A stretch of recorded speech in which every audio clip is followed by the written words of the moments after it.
Good evening. We're very excited for all of you here. We want to not detain you any longer, so thank you. Thank you. Okay. Calling the meeting to order, and if you could please join me for the Pledge of Allegiance.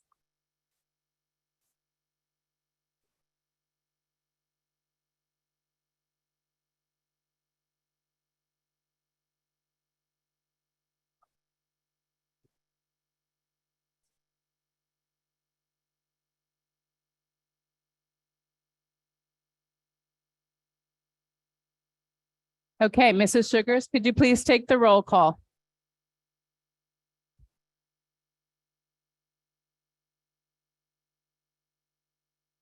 Mrs. Stratton, Here. Mrs. Fleischer, Here. Mrs. Gallagher, here, Mr. Greenbaum, Here. Mr. Mayor, Here. Dr. Rude, Mrs. Tong, Mrs. Winters, Here. Ms. Stern. Here. Okay. I think all of you are here not to enjoy our board meeting necessarily, but for your recognition. So I'm going to turn it over to Dr. Malash.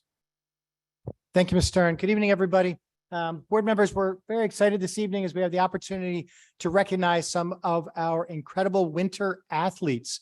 So I'm going to ask Mrs. Wilson, who's our public information officer, and Mr. Brow, who's the director of athletics for the district, to meet me at the podium. And as I go through parents and student athletes who are here this evening, we'll recognize each of the teams individually. Each child's name will be called by the coach and introduced. We have certificates for all the kids. We'll ask them to come up here to the front of the room.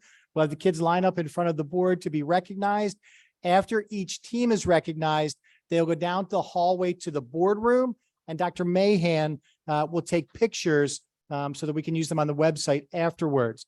You are welcome to come back for the remainder of the board meeting after that, but you certainly don't have to. But just so you know what it's going to look like and what it's going to feel like. All right. So Mr. Brow and Ms. Wilson, if you'd head up to the podium with me.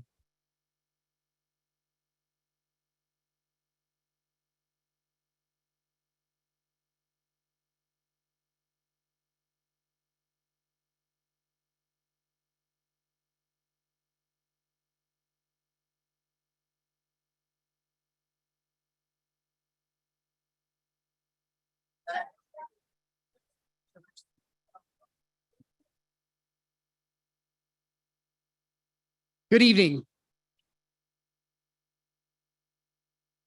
So many wonderful accomplishments by the athletic department this winter. We're going to start our evening off with the Carusi cheer team, coached by Miss Larissa Kohler.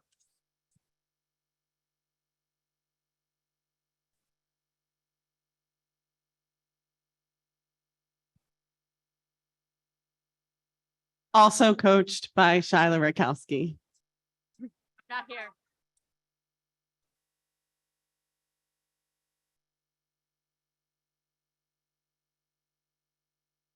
Oh. Okay, I got it. Was not prepared for that. Me neither. Okay. I was even on it too. All right.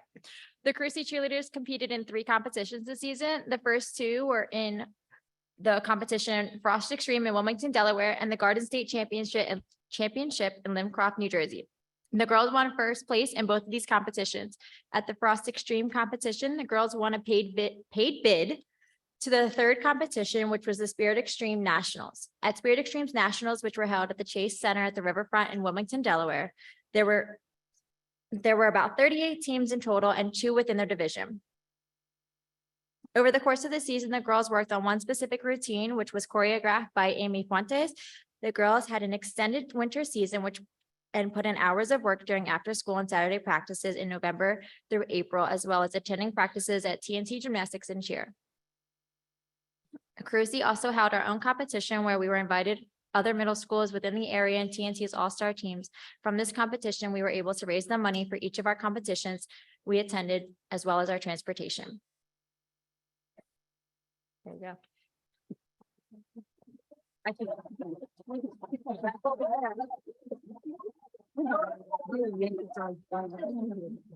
Yeah, we did. They also won the national championship. Skip that sentence, my bad.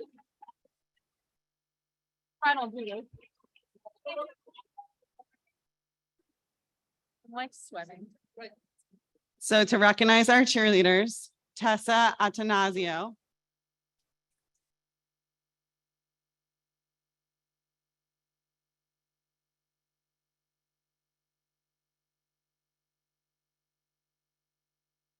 We have Alyssa Biddy.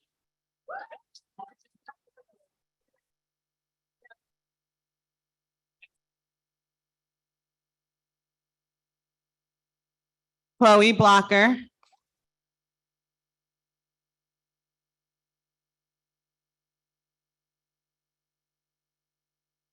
Carrie Brown.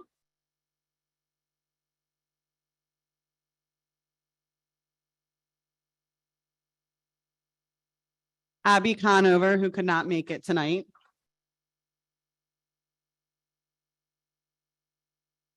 Ella Kumba,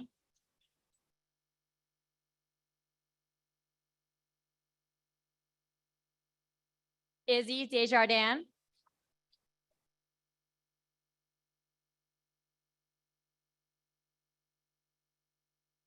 Celine Dogan,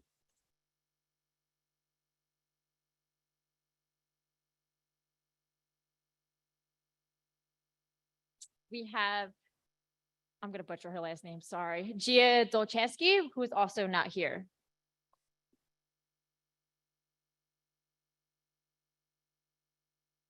Lily Farnath,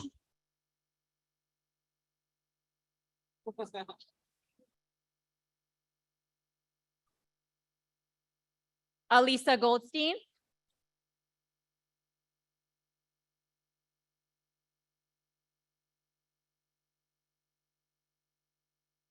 Marissa Fumia,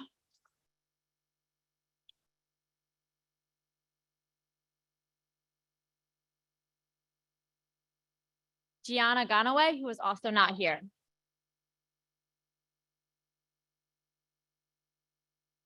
Brenna Laskowski,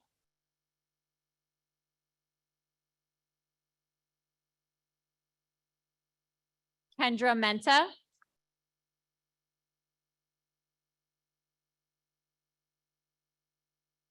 Karina Morris,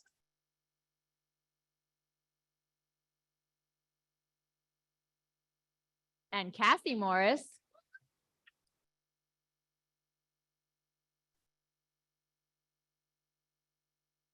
Maylee Ortiz, who is not here tonight, Who also is not here tonight is Julia Reese.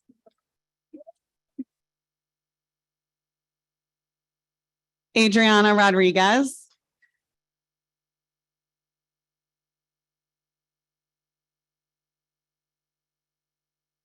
Who also is not here was Gianna Savage.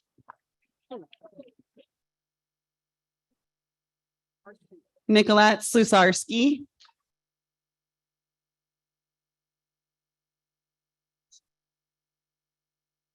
Who could not make it was Jessica Tomlinson.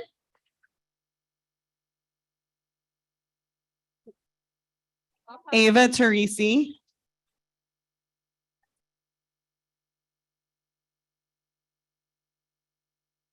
Juliana Velez.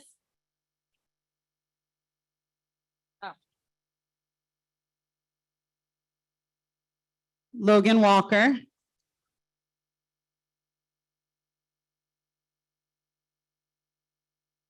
And Zanaya Williams.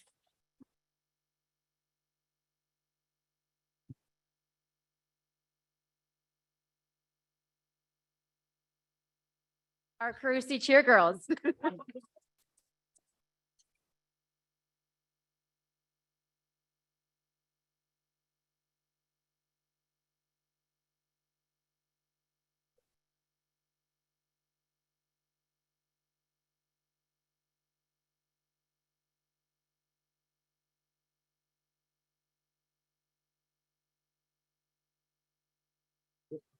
Yeah. So, all right. Congratulations.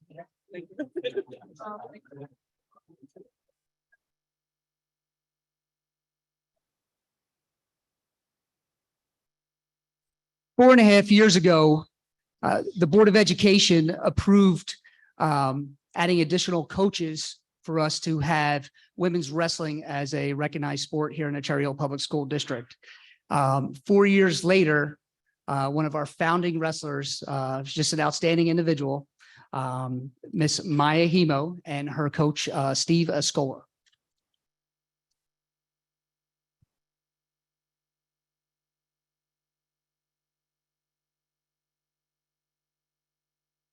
Hello. So for those of you who might not know, my Hemo here was a state champion last year in her junior year.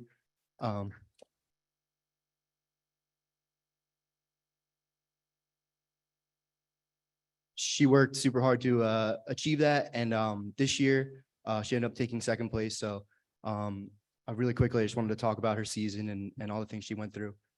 Try to cut out as many things as I could. So I could talk about it for all night. So bear with me. But so after she won last year, of course, I've never been in the position that she's been in, but from what I've heard is, the hardest thing about the hardest thing about winning a championship is winning the second one. Like the second one is easily the hardest one.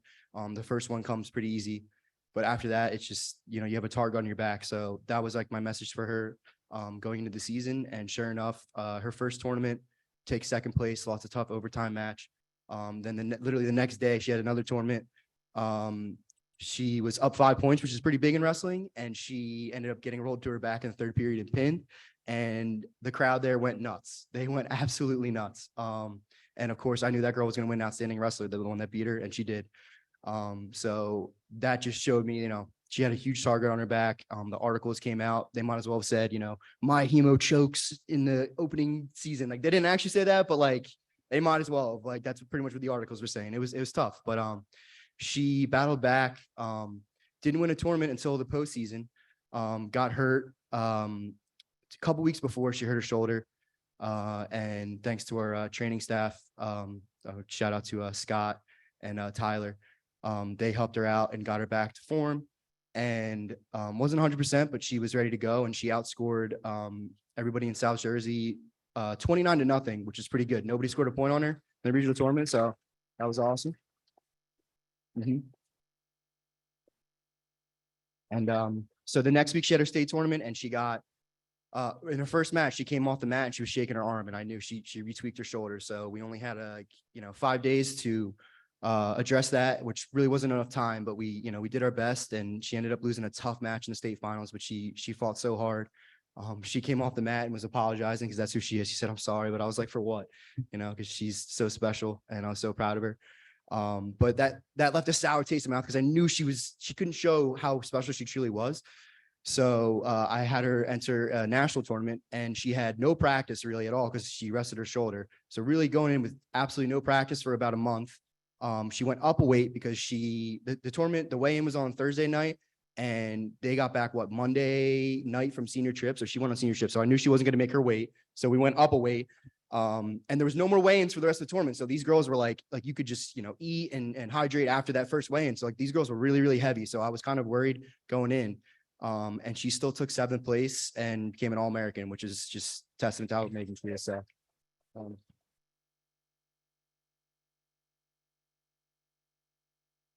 I'm just super proud of her and how far she's come. When she came in, she didn't even know how to put on her headgear. She never wrestled before, and now she's an All-American. So it just goes to show for those coaches in here and parents and mentors, blind conviction, man. Like her freshman year is she's probably been wrestling for a month, and she got killed in a match. Like she got destroyed, and when she came off that match, the girl ended up being a future state champion, and I knew she was good.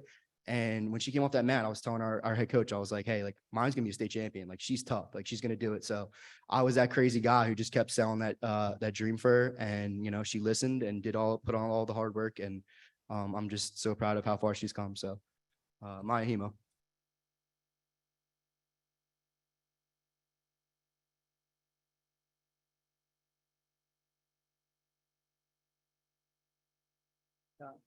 And Maya will be attending the Citadel in the fall. That's good.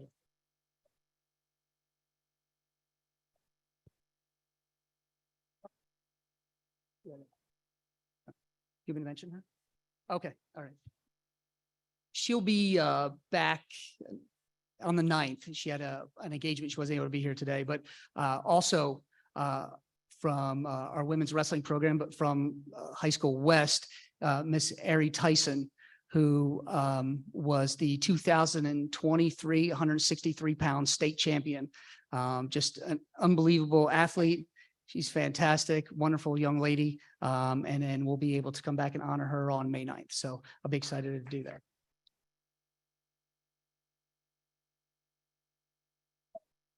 Yeah.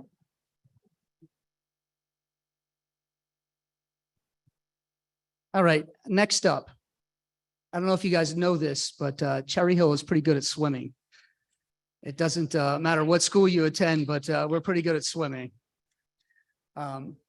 First up, we'd like to honor the 2023 NJSIA Group A State Champions, ranked #1 in the state, NJ.com Team of the Year, Cherry Hill East Girls Swimming, coached by Miss Anita Bowser.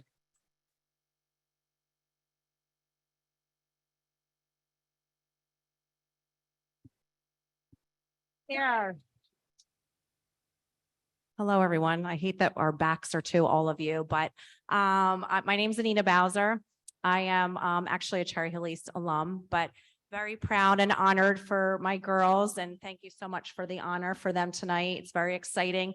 We had such an amazing season, going 12-1, winning the individual South Jersey Invitational, and just kind of breezing through to another 6th straight sectional title, South Jersey title. And then our whole goal again was to win another state championship. It was like our little revenge tour here. And the girls just swam out of their minds and got us another state championship. So very proud of them. They work very hard. They're very dedicated students and athletes, and I'm very proud of them. So I'm going to start calling them. We have some people that are not here. Alicia, hold on, I'll do it. Alicia Albuquerque. Sylvia Albuquerque, they're not here tonight. Olivia Barclay. Emma Beam. I'll go a little slower. Yeah. Emma Beam is, I don't think is here. Okay. Sarah Boucher. Alexis Bowie. Sarah Cohen. Elizabeth Cohen. Lily Conlon. Erin Cortez. Lily Davis. Emma Dimter.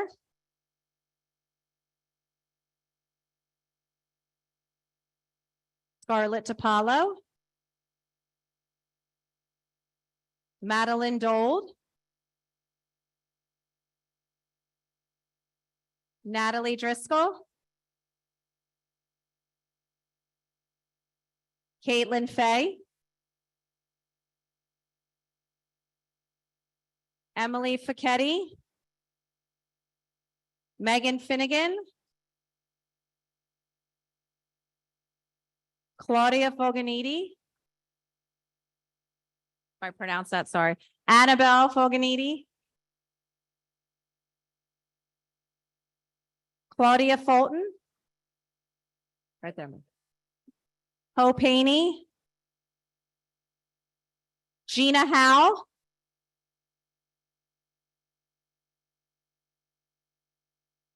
Shayna Jarasala.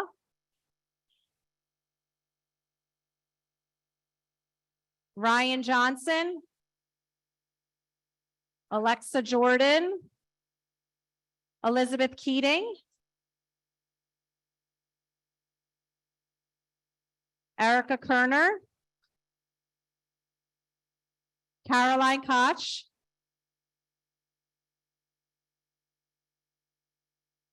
I mispronounced that. Madison Marsh. Audrey Ruggieri. Alexandra Subcheck. Julia Terry. Megan Treglia. Sweating. Victoria Baum.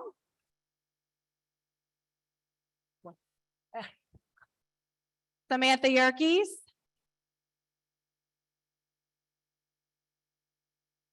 Cece Zhang. And Elizabeth Zimmer.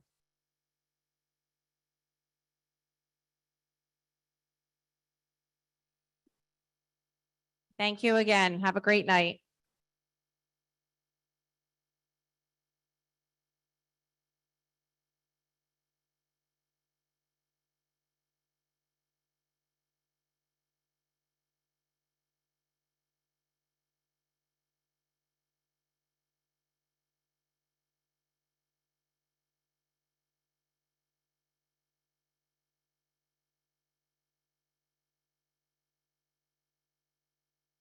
Next up, we have the East Boys Swim Team, coached by Joe Cuccinati. Unfortunately, he couldn't be here tonight. But I want to introduce two of our team captains, seniors, that just, I wanted to say this because it's pretty unbelievable what they've accomplished in their 4 years. The senior captains, DJ Farling and senior captain Jack Kramer. You guys can come on up here.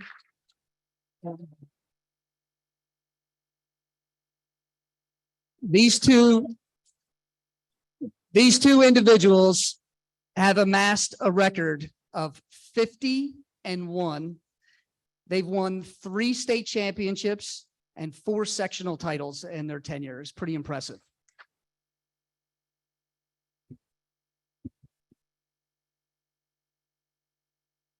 Hi, everyone. The 2023 Cherry Hill East Men's Swim Team had a year that offered many swimmers their first chance to compete for the high school at the highest level. The boys saw impressive growth and time drops while leading the team on a playoff run. The boys went on to win the South Jersey Swim League Pacific Division, as well as the New Jersey Group A South Sectional Championship. The team finished state runner-up while earning a 13-1 record this year.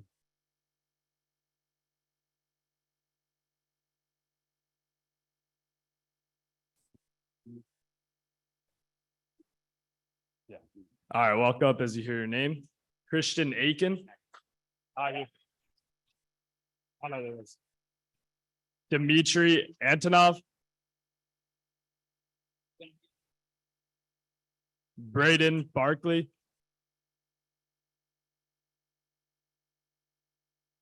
Gabriel Barrett. Jack Beam. Adam Billett.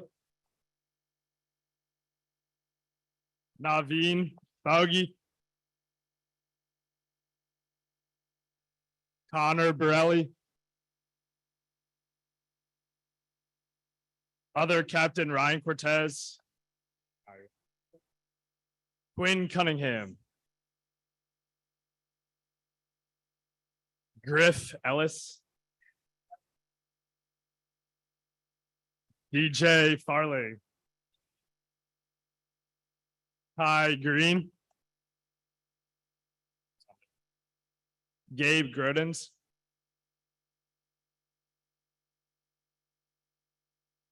Sean Haney. Liam Inman. Justin Jaska. Ray Jing. Josh Kim. Michael Kolichev. Andrew Lafferty. Andrew Langmuir. Christian Leone. Adam Leibowitz. Noah Livestone, Peter Longo, Mike McNiff, Peter Moon, JD Moyer, Ryan Moyer, Grant Murator,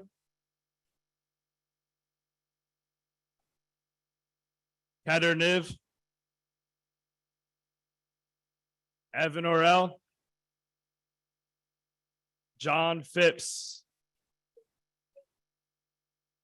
Jason Ritchie, Jimmy Roberts, Alex Rounds, David Rounds, Jared Santiago, Tom Scafidi, Ben Schlauter, Rob Sims, this is enough. Matt Somling, Cole Stackhouse, Jimmy Tao, Noah Yang,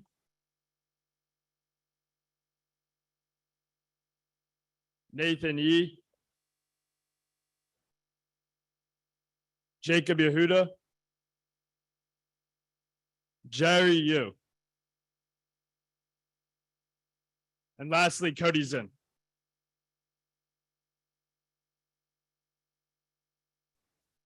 And me, Jack Kramer.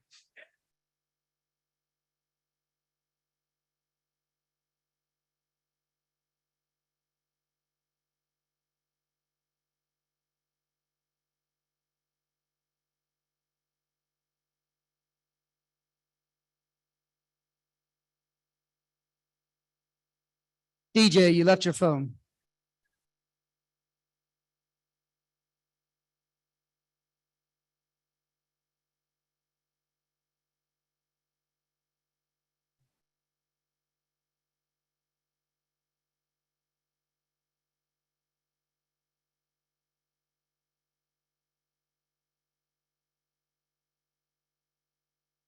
Next up,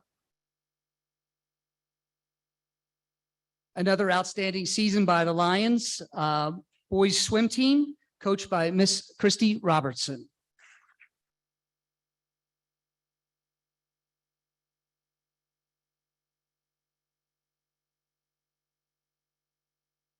Yep, they're mine. All mine. We had an amazing season. We had the most PowerPoints we ever had, 3,147. It was against East, but we had the most PowerPoints we ever had. We had a 14-year-old record broken this year at States by Ben Turley, Tommy Stankus, Mason Woods, and Matt Sun. 14 years. More importantly, though, and I talk about this all the time, our kids were honored at the South Jersey All-Star Banquet for the Bill Maschke Scholar Athlete Awards. Matthew Son, who is not here, he's at Nationals for DECA, so that's where they are, scholar athletes. He actually won the Bill Maschke Scholar Award and the Burt German Service Award at the South Jersey Banquet.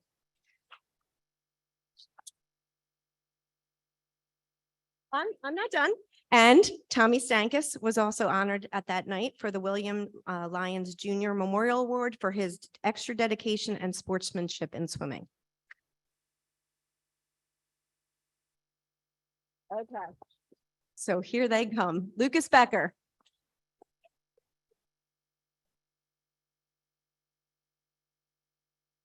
Dylan Cooney.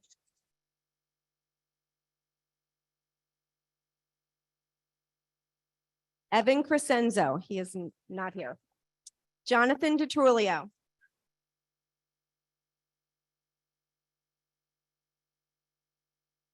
Brady Doherty.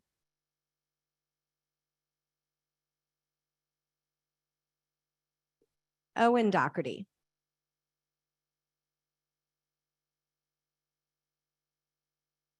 John Falcone.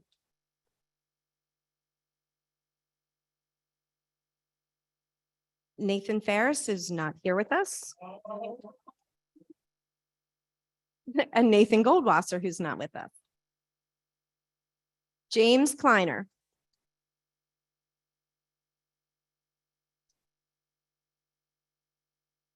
Cooper Legato.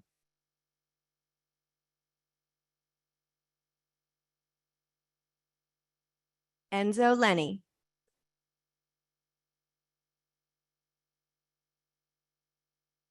Jimmy Martin. Jason Melroy.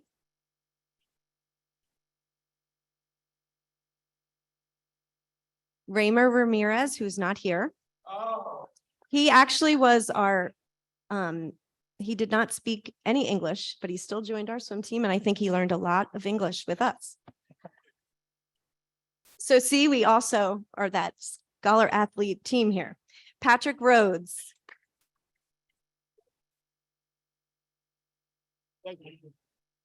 Luke Satani. I don't think he's not here. Matthew San, who's not here.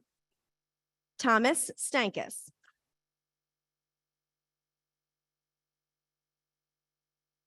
Ben Turley, who's at DECA. Ethan Turley.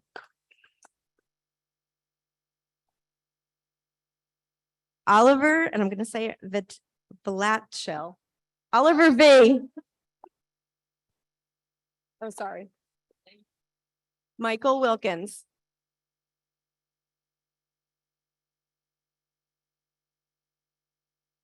And Mason Woods.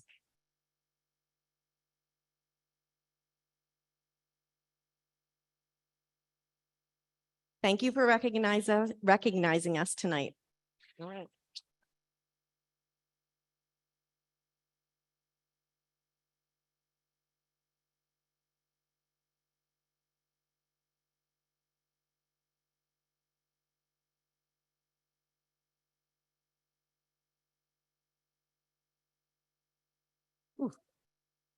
That feels good.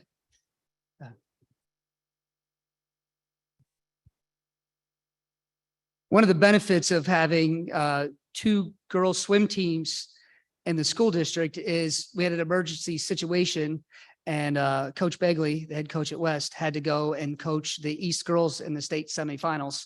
I even made her wear an East shirt against her will during the thing, but I thought maybe she was going to get a certificate.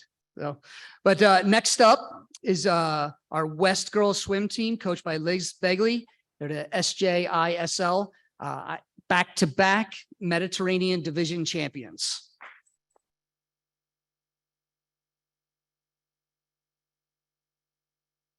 Thank you. And thank you for taking the time to recognize these girls for everything that they accomplished this season. They have a lot to be proud of. They had a 9-1 regular season record. Their only loss was to Cherry Hill East. So big accomplishment. This is my 7th year coaching this program, and this year we had a lot of firsts. So I'm just going to list a few. This was our first time being ranked in the top 20 of the state on NJ.com going into the season. This was our first time beating Morristown, Cherokee, Haddonfield, and Ocean City in almost 20 years. This was our first time we had a high enough seed in playoffs to earn a bye. We were the 4th seed going in. We had a record number of swimmers qualify for the NJSISA Invitational, and we had a record number of swimmers being honored as all conference titles. So of the 11 available spots that they have for swimming, 7 were Cherry Hill West for our conference.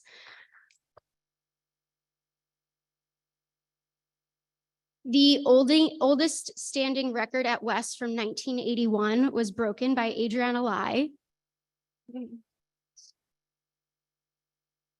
This was our first time having a relay qualify for the NJ State Meet of Champions. And last but not least, they were the 2023 Caribbean Division champions. We have a large team, and a lot of them are not here. We also have people at DECA, at swim practice, at all the fun things. So Lexi Bonanno. Addison Dapalone.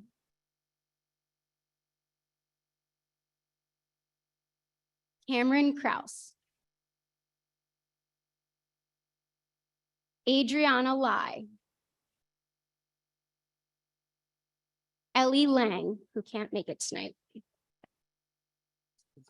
Emily Locke, who also could not be here tonight. Lauren Lohman. Mariana DeLuca. Emma Devine. Drea DeSalvo. Ava Ergood. Julia Green. Kira Hassler. Ava Hawk. Charlie Torres Thorpe. Grace Ward. Tatum Woods. Annie Ziegler. Becca Armstrong.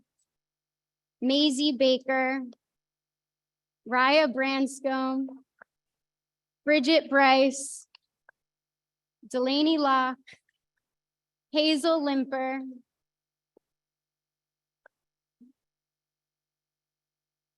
Riley McGlynn. Alex Merigliani. Madeline Wilkins. Charlie Pike. Kennedy Plefka. Leanne Poblador. Kylie Ruggieri. Natalie Rappaport. Mackenzie Schneider. Oh, sorry. Oh, wrong one. Oh. There you go. Sorry. And Jill Shapiro. Thank you.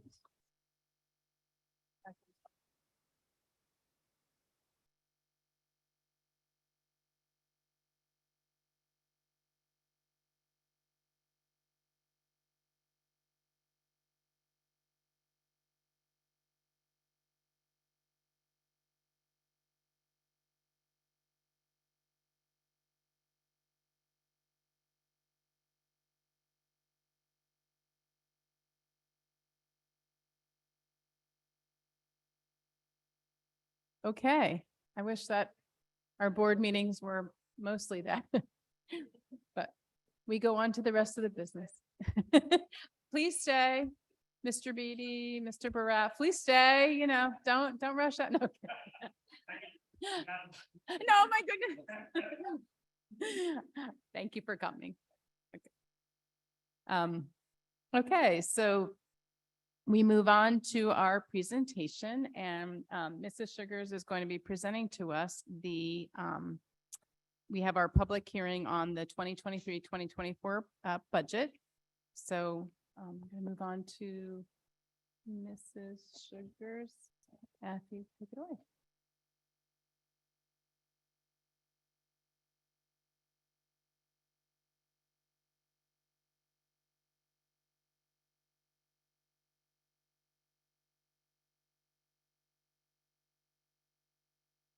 Here, I thought everybody was here for my budget presentation tonight. So tonight is the public hearing on our budget. This is the kind of the last step of our budgeting process. Our budgeting process begins usually at the end of April and kind of culminates at the end of April. Begins at the end of October and culminates at the end of April. So it's takes up most of the school year. There's an initial submission budget that we submitted to the county in early March. Fortunately, that budget was approved. And now this is the last step tonight where we have our budget approved this evening at the public hearing. There used to be an election process. We no longer go through that process anymore.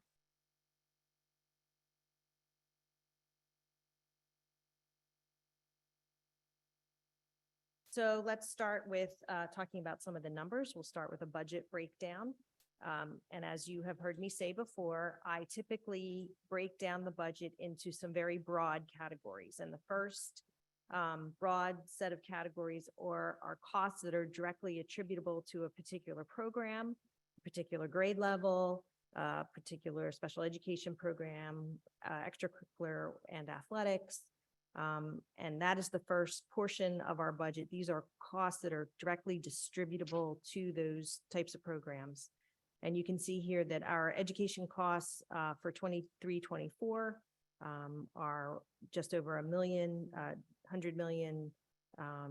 It's up $4.5 million from the year before, about 4.6% increase. A lot of that increase is in regular education, special education.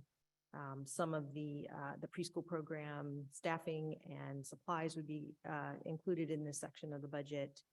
And that's accounting for some of the difference, as well as salary increases and things of that nature. Moving on to costs that are not distributed to a particular grade level or classification, but more across the district. We have such things as out-of-district tuition, student services, which encompasses nurse's office, guidance office, child study team, those type of costs. We have curriculum, media, and instruction, which includes professional development, media centers, development of curriculum. Administrative costs as defined by the state are the tech office, the principal's office, the business office, and the superintendent's office. Maintenance and security costs, transportation costs, and then employee benefits round out this category. You can see that those costs are increasing just over $7 million, about 5.6%. The biggest cost driver in this section is employee benefits. So totaling up our Funds 11 costs, which our general fund is made up of Fund 11, 12, and 13. General fund, the Fund 11 is the day-to-day expenses. And you can see overall that we see an $11 million increase in this section, 5.2% over the 22-23 school year. So $234,858,325. And then rounding out our general fund budget, we have our Fund 12, which is our capital outlay budget. And you can see here that we have a significant increase in this cost category that is primarily driven by the use of capital reserves. We see a large increase, $11.8 million over the previous year. We have some equipment, some other construction, smaller projects. We have our SDA assessment, which we pay to the state. It's money that we give back to the state every year. You can see overall that this has increased 8.6%, 79.7%. And again, as you can see, the largest cost driver in this category is the additional use of capital reserve account. So if we look at the total general fund budget, which again is a fund, makes up 11, 12, and 13, we can see that our total general fund budget is increasing $20 million over the previous year, or 8.6%. And again, the biggest cost driver in that section would be the money that's coming out of the capital reserve account. So if we look at that from a graphic standpoint, we can see how our costs break down. Our largest section is our regular education costs. Our next largest section is our employee benefits costs. And you can see there how the costs that we just talked about kind of break down graphically. So if we also look at it a different way, we are a very personnel-driven organization. So 72% of our budget is salaries and benefits. And then we have what we call other. And as we know, because we've talked about it before, other encompasses anything that is not a salary or benefit. So that is tuition paid to other out-of-district placements, that is contracted services, that is maintenance and transportation, and all of those kinds of things that don't fall in either the salaries or benefits category. And then rounding that out, we have, again, capital reserve projects. And again, you can see that we have a significant increase in the use of capital reserve. And again, you can see that $20 million increase over the previous budget year. So if we flip over to the revenue side, we can see that our largest revenue continues to be our tax dollars. They would be increasing at 2%. That's a $3.7 million increase. Next category would be our state aid. We did see almost a $7 million increase in state aid this year. We also have a small amount of federal aid that we receive. Use of our fund balance, which is our own funds that we use to balance out the budget. That's increasing slightly over the previous year. And again, using money out of capital reserve for those capital reserve projects, that's our largest driver in that section. And you can see again that we have a $20 million increase over the previous budget year. So again, if we look at that graphically, you can see taxes are making up 75% of the budget.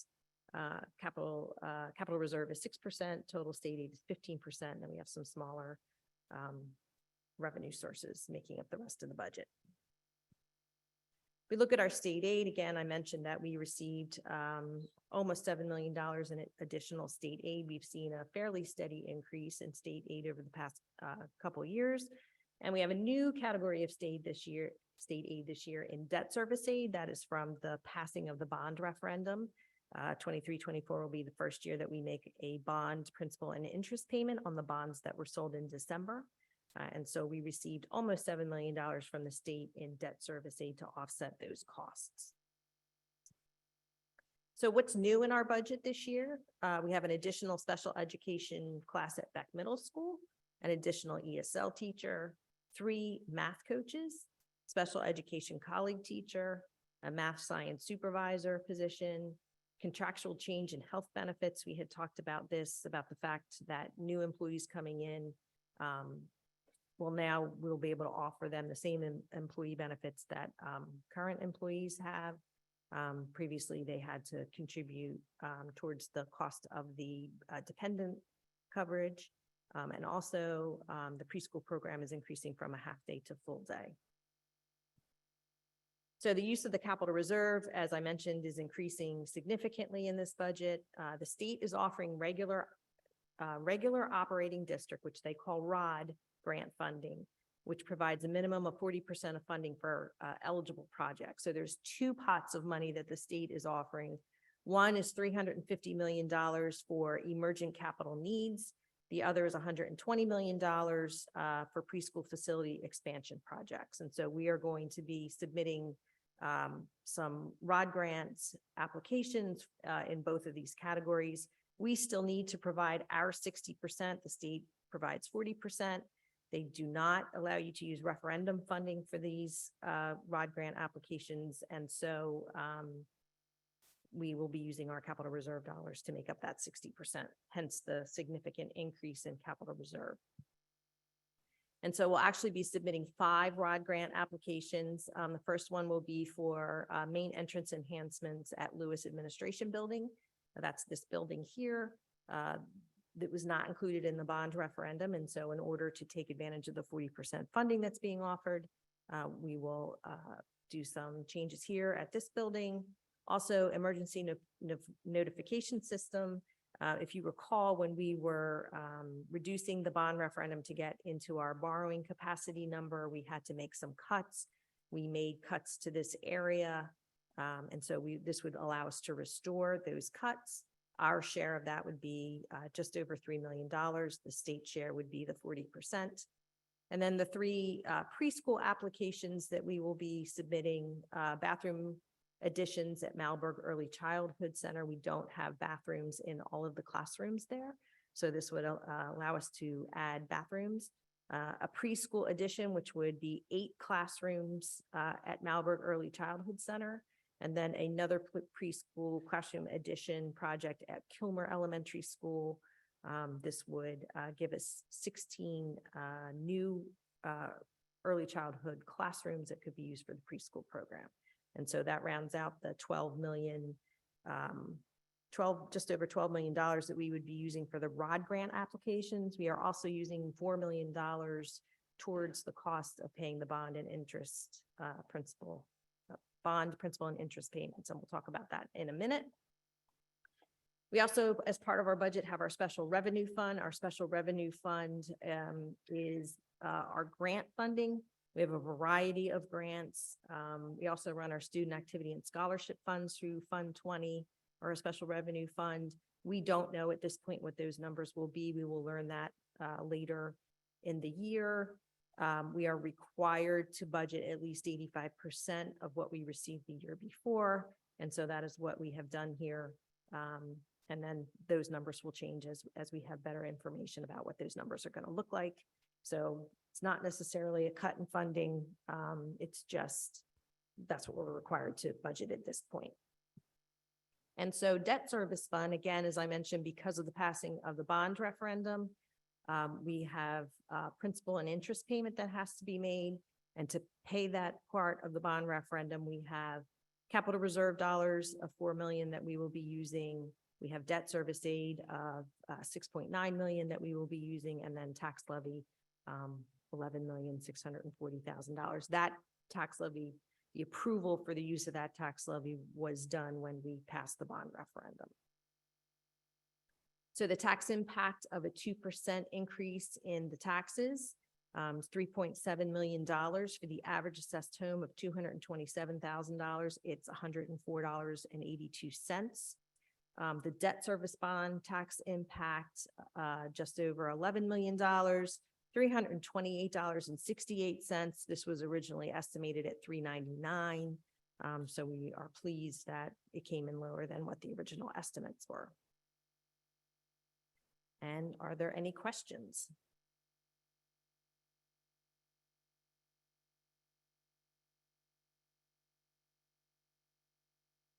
First, Mrs. Sugars, thank you. I thank you before when you did your initial presentation. Those of us on the board and the administration, of course, in your team and your office know how difficult a job this is, how hard you and your team worked. We all appreciate that. And we also thank you for the many, many phone calls and meetings that you accommodated in order to help us understand a lot of these numbers. That was critical, and we know that sometimes that's difficult because of how busy you are. But it was important for us to get where we are. So just another thank you, and I'll save the rest of them for next year. Just a couple of questions. I did some of my own dangerous math, so you can check me on this if any of this is wrong. The annual tax impact, average annual tax impact is $184.82. Originally, and this was the number that was understood at the time of the vote on the bond. The estimate was $399. Actual debt service, the actual number came in at $328.68. So if I were to add that to the 2% tax impact of $104.82, I get $433.50. So that is the total tax impact, the 2% tax impact plus the bond, the numbers that are due on the bond. Would that be accurate? Yes, that is correct.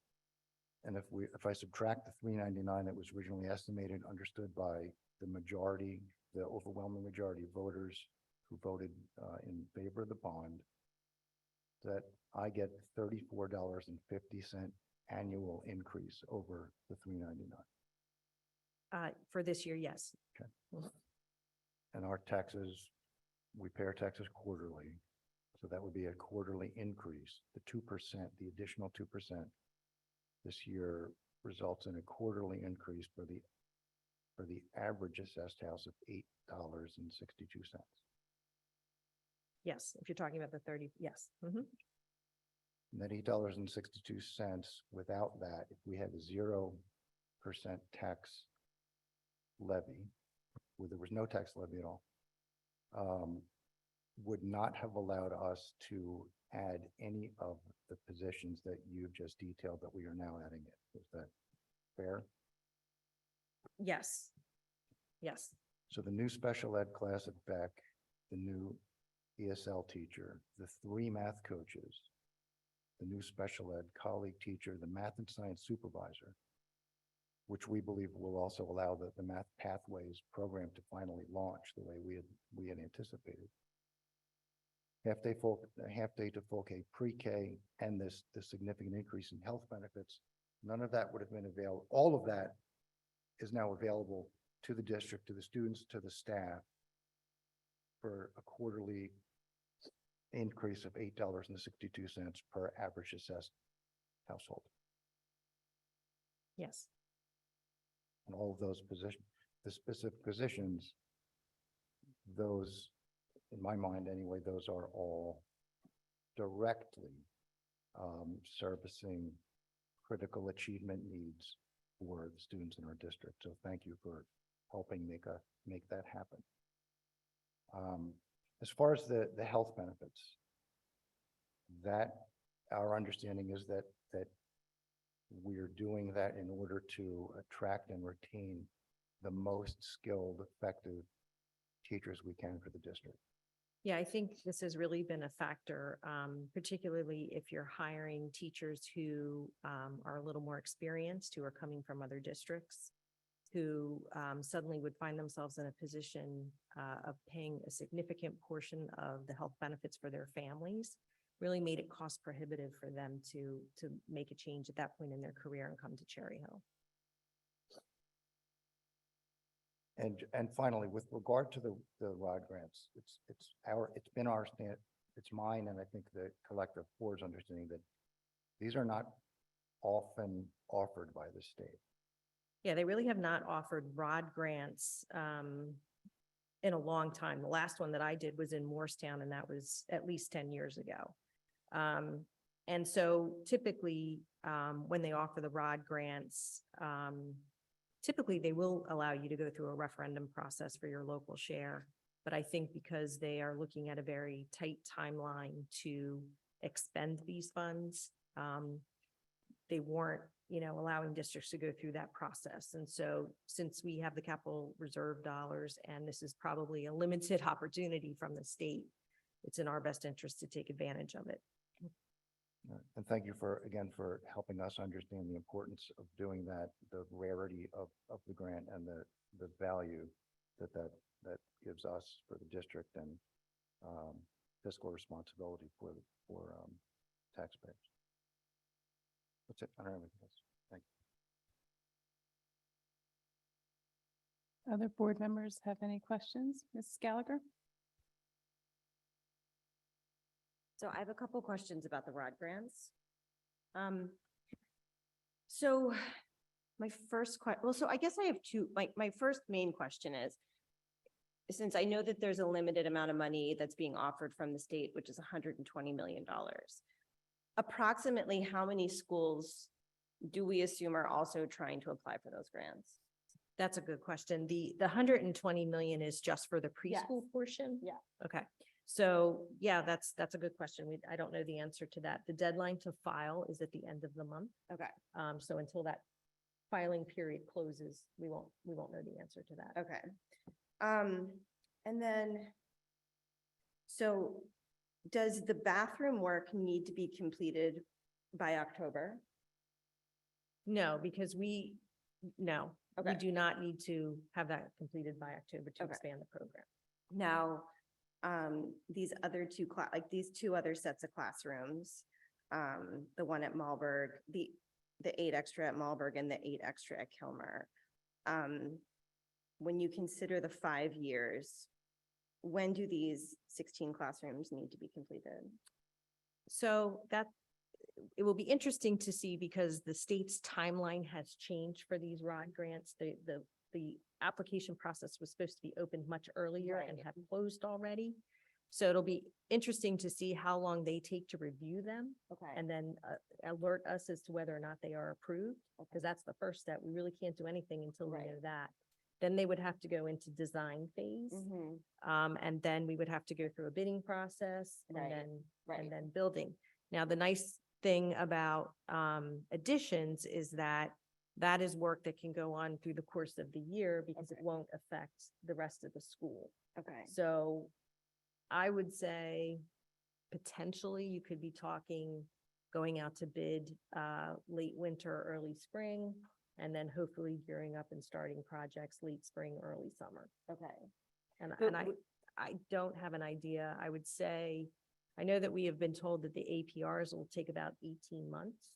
Okay. So based on that, I would say 9 months. 9 months approximately. Okay.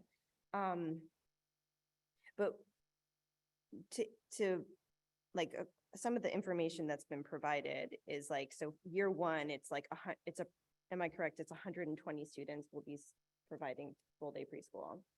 And then for year two, it would be approximately 240. So hypothetically, wouldn't those classrooms be needed by year two? Or classrooms?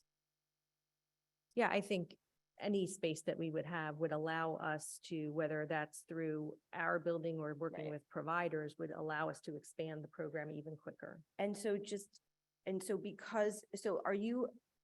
are the bathrooms being added because the state is requiring it for the new preschool requirements? Because you said these had been grandfathered in previously. So the state has always required Yeah. bathrooms for kindergarten Okay. and preschool classrooms. We had a waiver because there is a bathroom within line of sight of the classroom. Right. So yes, I mean, we could apply for that waiver again. I'm not sure, and Dr. Mahan, you may know better about the state's requirements with specifically with the new preschool program of what that would look like. I'm sure that they would eventually require those bathrooms. That's what I assumed. Okay.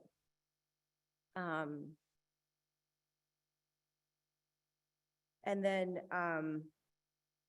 obviously, what I'm saying has not been said many times prior. So like, I don't feel like I need to beat a dead horse at this. But,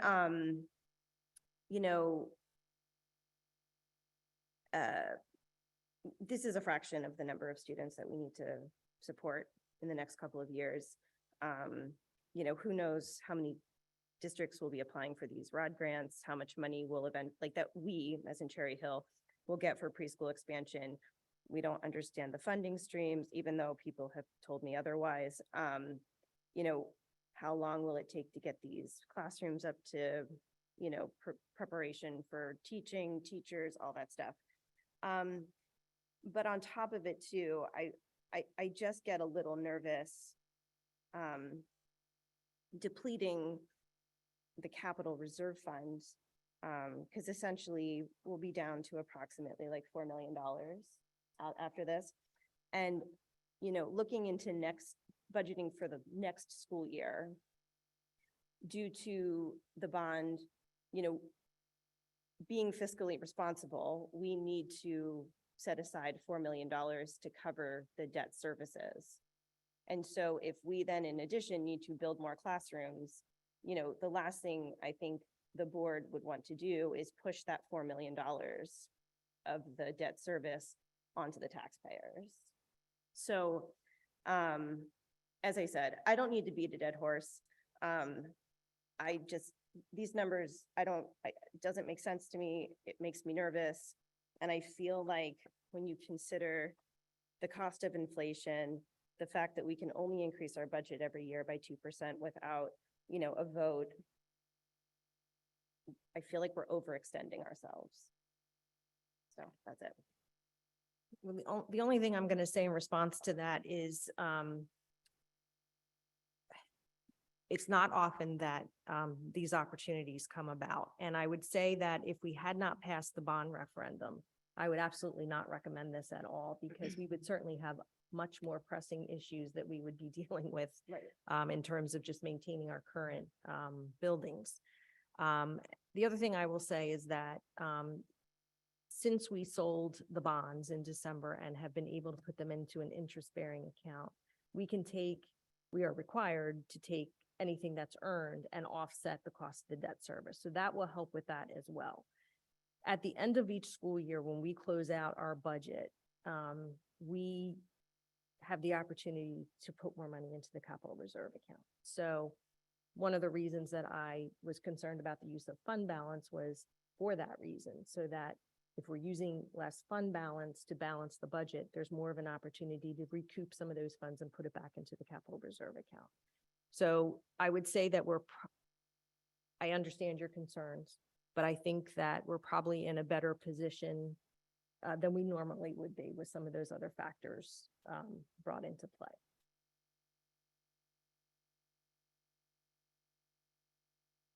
Okay, other board member questions, comments?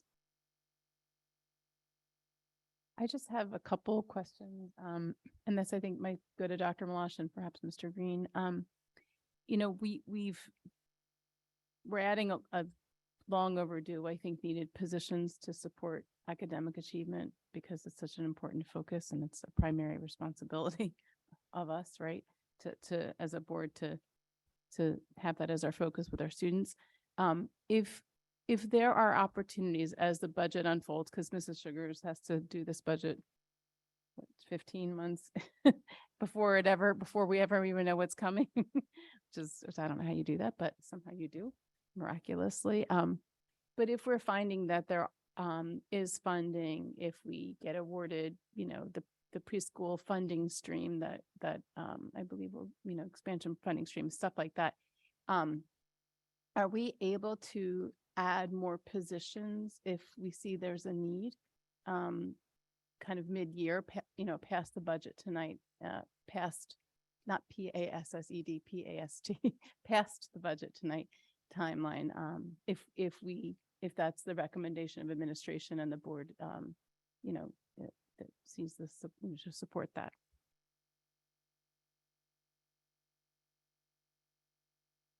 That's actually a question that Mrs. Sugars could answer, but the answer is you can.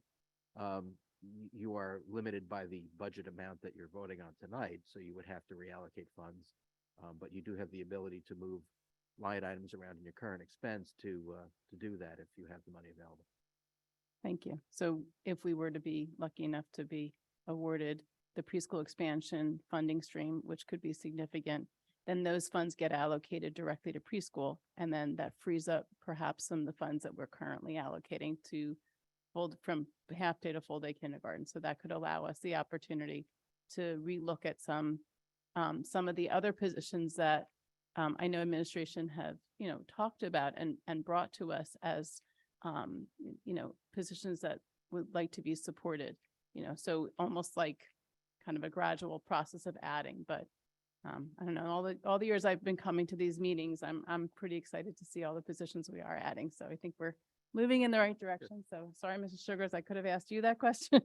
So that's great to know. And the only other thing too, just along those lines are, because we've talked about the ROD grant, specifically the bathrooms.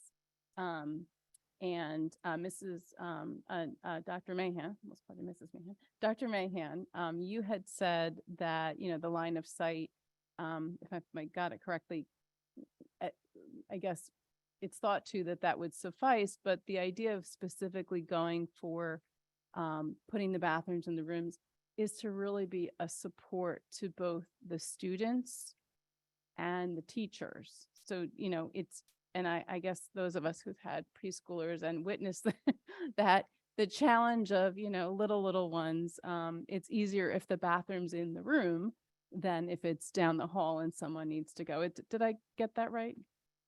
Agreed. Okay, so I'm thrilled that we're that's part of the application, because it seems like that's just the right move for the students and also the staff in the building. So, okay. Thank you for clarification, and that's all I got. Anybody else? Mrs. Fleischer. Thank you. Thank you, Mr. Sugars, and your team, and the BNF committee for working so hard and helping get us all the information. I originally wanted a lower percentage, to be honest, going forward, but I'm in strong support of this budget tonight. And first of all, thanking the taxpayers for their understanding and their support of us in such an interesting time. We just, your support to pass our bond and for going out there and voting for it. And this, as Mrs. Stern said, to be able to add so many positions and programs while staying under this cap of the 2%.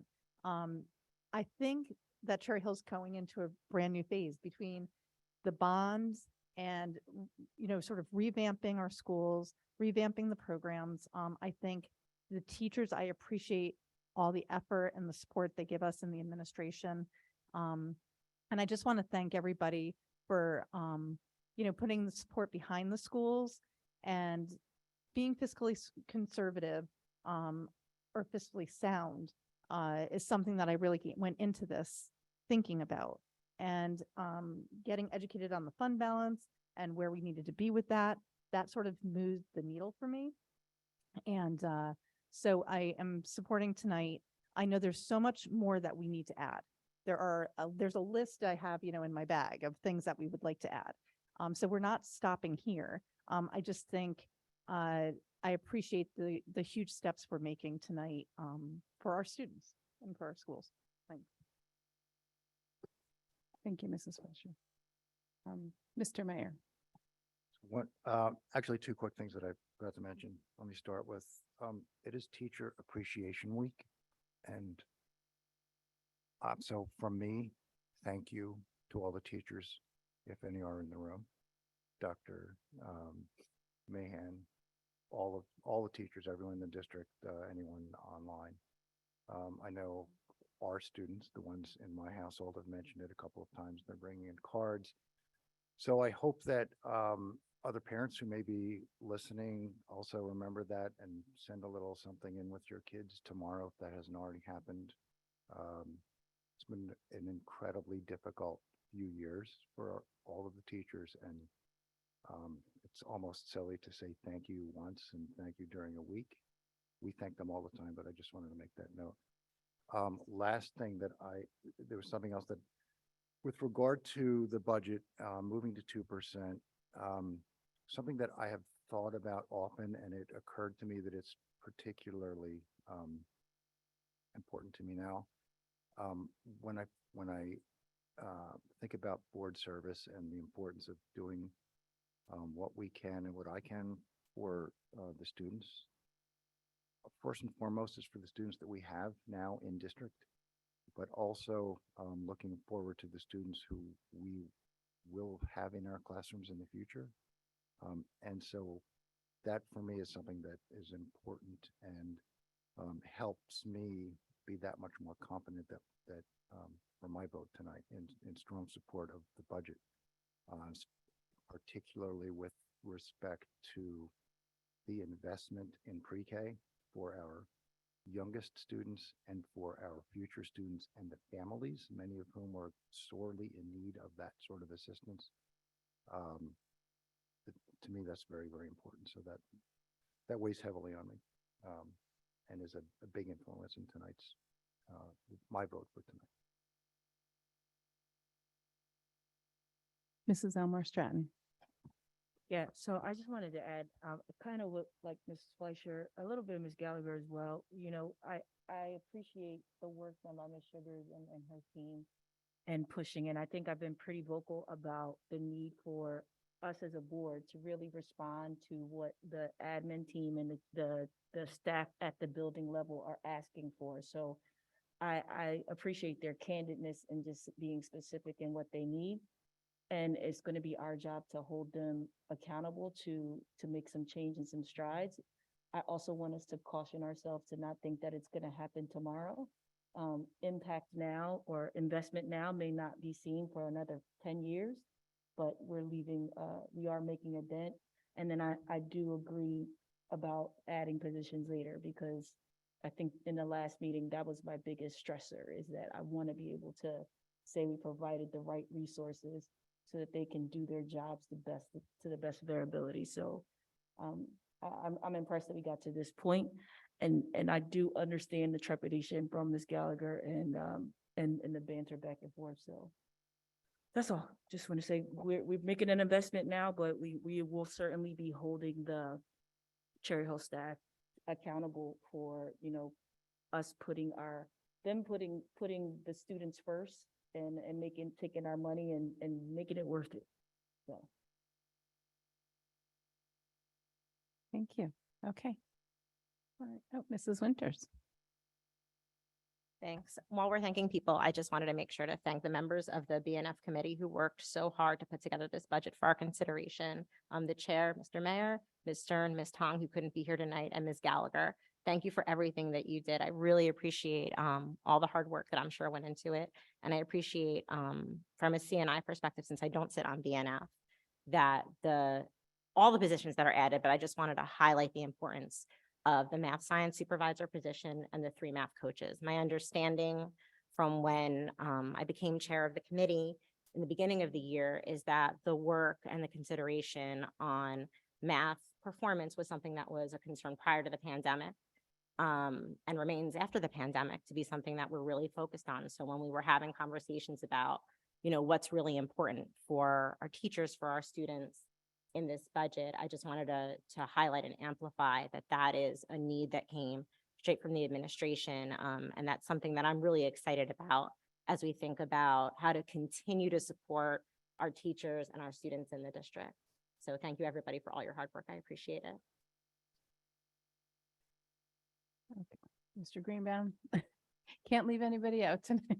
Sure, can't be the only one not to speak. I just want to reiterate Mr. Mayor's comments. I'm really excited we were able to prioritize positions that are focused on achievement, taking care of our special education community, and being fiscally responsible by making sure we keep the fund balance low. I also want to thank Mrs. Winters and CNI committee. As part of my due diligence during budget discussions, I had a lot of questions about preschool expansion. I wanted to know what the plan was, what are the risks, and after many hours and many questions, I have full confidence in it. I think we're in a good place and we have a solid plan, and I'm excited to see what we're able to deliver to the students. Thank you. Okay. I think we've all hopefully gotten a chance to say what we need to say, and now we get to move on. Anything else remaining? Okay. All right, let's go to public comment. So we now have a public comment portion of our meeting. It is strictly for public comment regarding our 2023-2024 budget. Each comment will be limited to 3 minutes. So we will do as we usually do with the rest of our public comment, which is we start in the room. And if anyone has a public comment that they'd like to say at the podium, they're welcome to approach regarding the budget. And then we will alternate online. And if there is a student who would like to speak about our budget, if you could please, we will prioritize your hand or your presence at the podium. And just remind you to please state your name and your municipality. So and with that, I believe we go to public comment at the podium on the budget. Good evening, Dave Kuzmanich, Cherry Hill. No matter what anyone on this side of the table feels about your budget, I know it's going to be passed. So I would really appreciate the preschool bathrooms being in the classroom. My wife is a teacher and it really helps dealing with the little ones instead of having to go and leave the classroom to go across the hall. On top of that, it also acts as a safety zone for active shooter possibilities. You're talking a concrete classroom, concrete walls, you can definitely hide in there if there's ever an issue. So please consider putting the bathrooms in the classrooms. Also, I would like to see, a little more safety around the schools when it comes to sidewalks, crossing guards. If we can have more crossing guards closer to the buildings, not just at. I'm sorry, Mr. Kuzmanich, if you could kindly reserve that for our second public commenter tonight, the third. It's not specific to the budget. But adding jobs is part of the budget. Not our budget. Our budget, the jobs were outlined. You saw the new positions were outlined. So Okay. it's not specific. All right. If you would kindly come back at that time. Thank you. Thank you so much. Oh, and thank you for last night. Okay, and now we go to the line, and the first hand that I'm seeing is Carolina Bevid.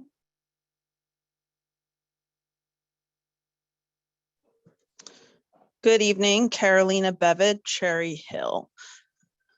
I have serious reservations about the proposed budget. First of all, raising taxes after Cherry Hill passed the biggest bond in New Jersey history is not an act of goodwill towards the community.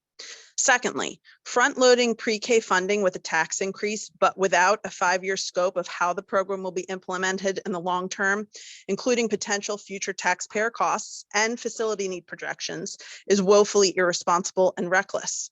Furthermore, the eagerness to rely on state funding for this very expensive initiative after a decade-long fair funding battle is honestly baffling.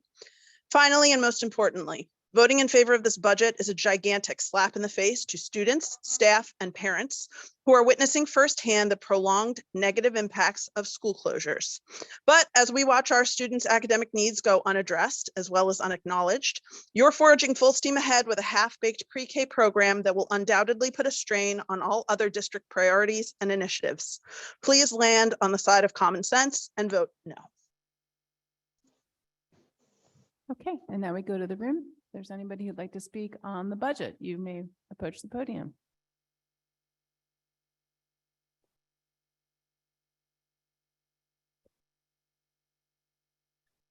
Rick Short, Cherry Hill. I ask you to vote no on this budget. The reason is it has zero in it for safety and security. Why doesn't it have anything for safety and security? We're talking about our most valuable asset, our children, and you don't have a cent in it for safety and security. You're spending $695,000 for a classroom for a pre-K, but you won't spend any money on safety and security. I guess I'm being controlled what I can say here, so I sent a letter today specifying the things that need to be in this budget. There were 11 points, and it seems like they're all getting ignored with this budget.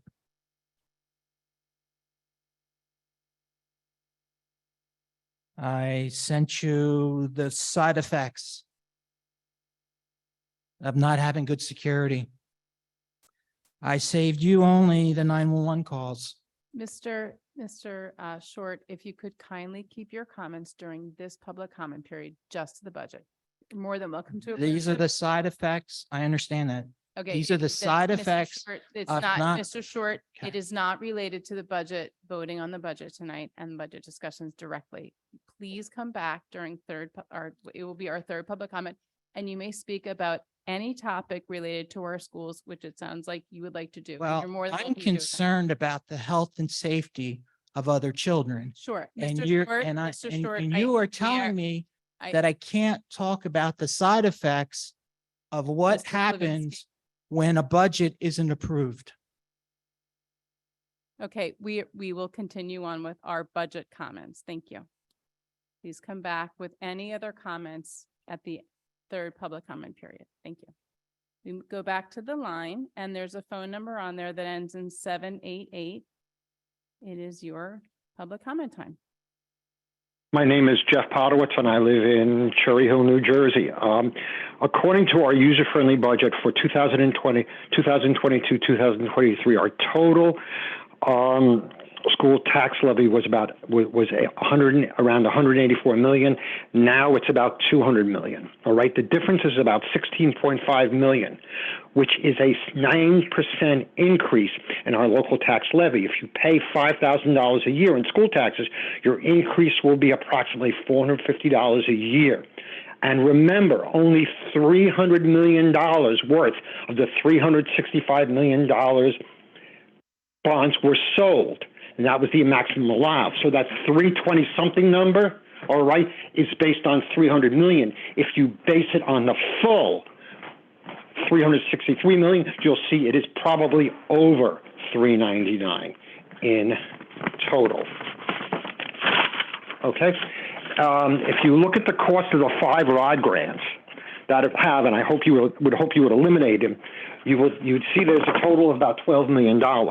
And I wish that money was reallocated to students with K through 12 students and our preschool tutor students. Remember that when you pay for the ROD grant, we're also paying for 25% of total money spent on the ROD grant that goes to soft costs. Well, if you pay it on education and security, you can forget you don't need to pay that 25% soft cost. Also, one other thing about the ROD grants, it's up to 40%. We will receive up to 40% from the state. our costs will be 60% or above that, and that is important to understand. That's not what we're going to get as 40%. It could be 20%. It could be 30%, in which case our responsibilities would be 80% or 70% of the total. We don't know how much it will be because it's up to 40%. Thank you very much. And consider all that when you talk about the budget. I would wish you just transfer the money and use it for other things. But thank you very much. Bye. And we go back to the room if anybody else would like to approach the podium to speak about the budget. Okay, we'll go back to the line, and I see two names, Lori or Jim Neary, or both. Hi, Laurie Neary, Cherry Hill. I'm calling regarding the budget, and I have some concern with the preschool expansion within the budget. I'd like to understand our ability to pivot within the budget if needed as we hire a new superintendent and they assess the needs and the priorities of the district as they roll up their sleeves and assess the current state of the union. Do we have the ability to pivot and halt where we are if it is that important to address the other needs? So I would definitely like to understand that. I'd also like to understand, as I mentioned, 8 additional classrooms at Kilmer. I recall some time ago, Mr. Garrison speaking, we were first discussing the bond and the size of buildings, or an elementary school and a middle school and a high school. The reason you couldn't just combine both high schools into one is because the state has guidelines as to what is, the appropriate number of students for a high school and so on. So as we're continuing to expand on these schools, and Barton and Kilmer are very large elementary schools with a lot of students, I'd like to understand the impact and what is that number, because we have not discussed that since that time. And I'd also like to thank the decision to add the additional math coaches based on our school performance reports. There's a lot of work to be done, and I think that's a great move in the right direction based on our math scores. So thank you. Okay, go back to the room. Okay, and go back to the line. And Laura Pendergast.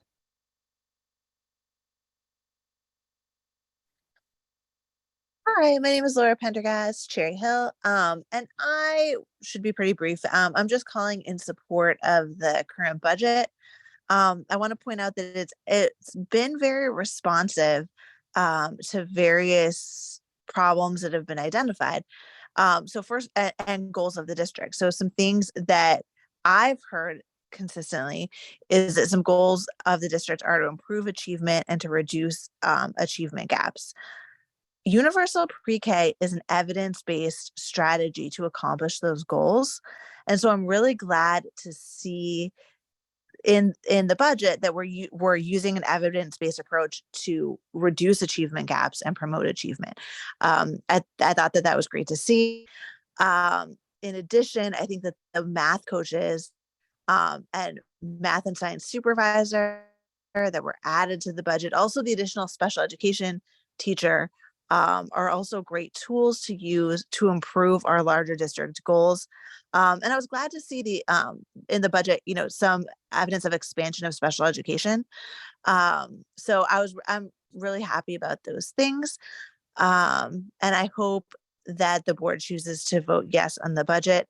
The other thing that I want to note that I think that a lot of folks might not realize is that most of the special education students now at Malberg are only receiving half-day programs. But for many special education students, their needs exceed what can be accommodated at private preschools. So what that means for a lot of special ed families is they really have no options full day for early childhood education. And this budget and the expansion of Malberg to be full day for everyone addresses the needs of many special education families. So I just wanted to say that I'm really glad to see that in the budget. And again, I urge the board to vote yes. Thank you. Okay, and looking at the podium, it's empty. So we go back to Jennifer. If you could please state your full name and your municipality. on. Hi, it's Jennifer Sharman and Sherry Hill. I am calling about the budget, obviously, and I am not in favor of the preschool program that you want to implement into this budget. I agree with many of the other callers, and it seems that the majority of people are against this, and I think that it would be irresponsible for you and quite frankly, just a slap in the face to the community if you go forward with this. We had supported you with voting for the budget back in the fall for the $3 million budget to expand everything. And then to add this in on a maybe of a 40% funding from the state is irresponsible. Just because it's available doesn't mean that we should be doing it. We don't have the means to facilitate this. I have heard nothing from anyone, no transparency as to how this is going to be implemented, how the students are going to get back and forth, what the risks are of these students with transportation issues that are already apparent in schools that for the children that we currently have. We already have children suffering academically. I'm glad that that's implemented in this bond, but we need to have more teachers. And we don't have the availability to fill those slots as it is. So now you're asking to fill more for preschool. There's a lot of things and a lot of risk factors, and it's just bad timing. People are struggling as it is to put food on the table, and you want to now increase it just because you can. I'm not against preschools. I think it's just bad timing, bad planning, and irresponsible. Thank you. Okay.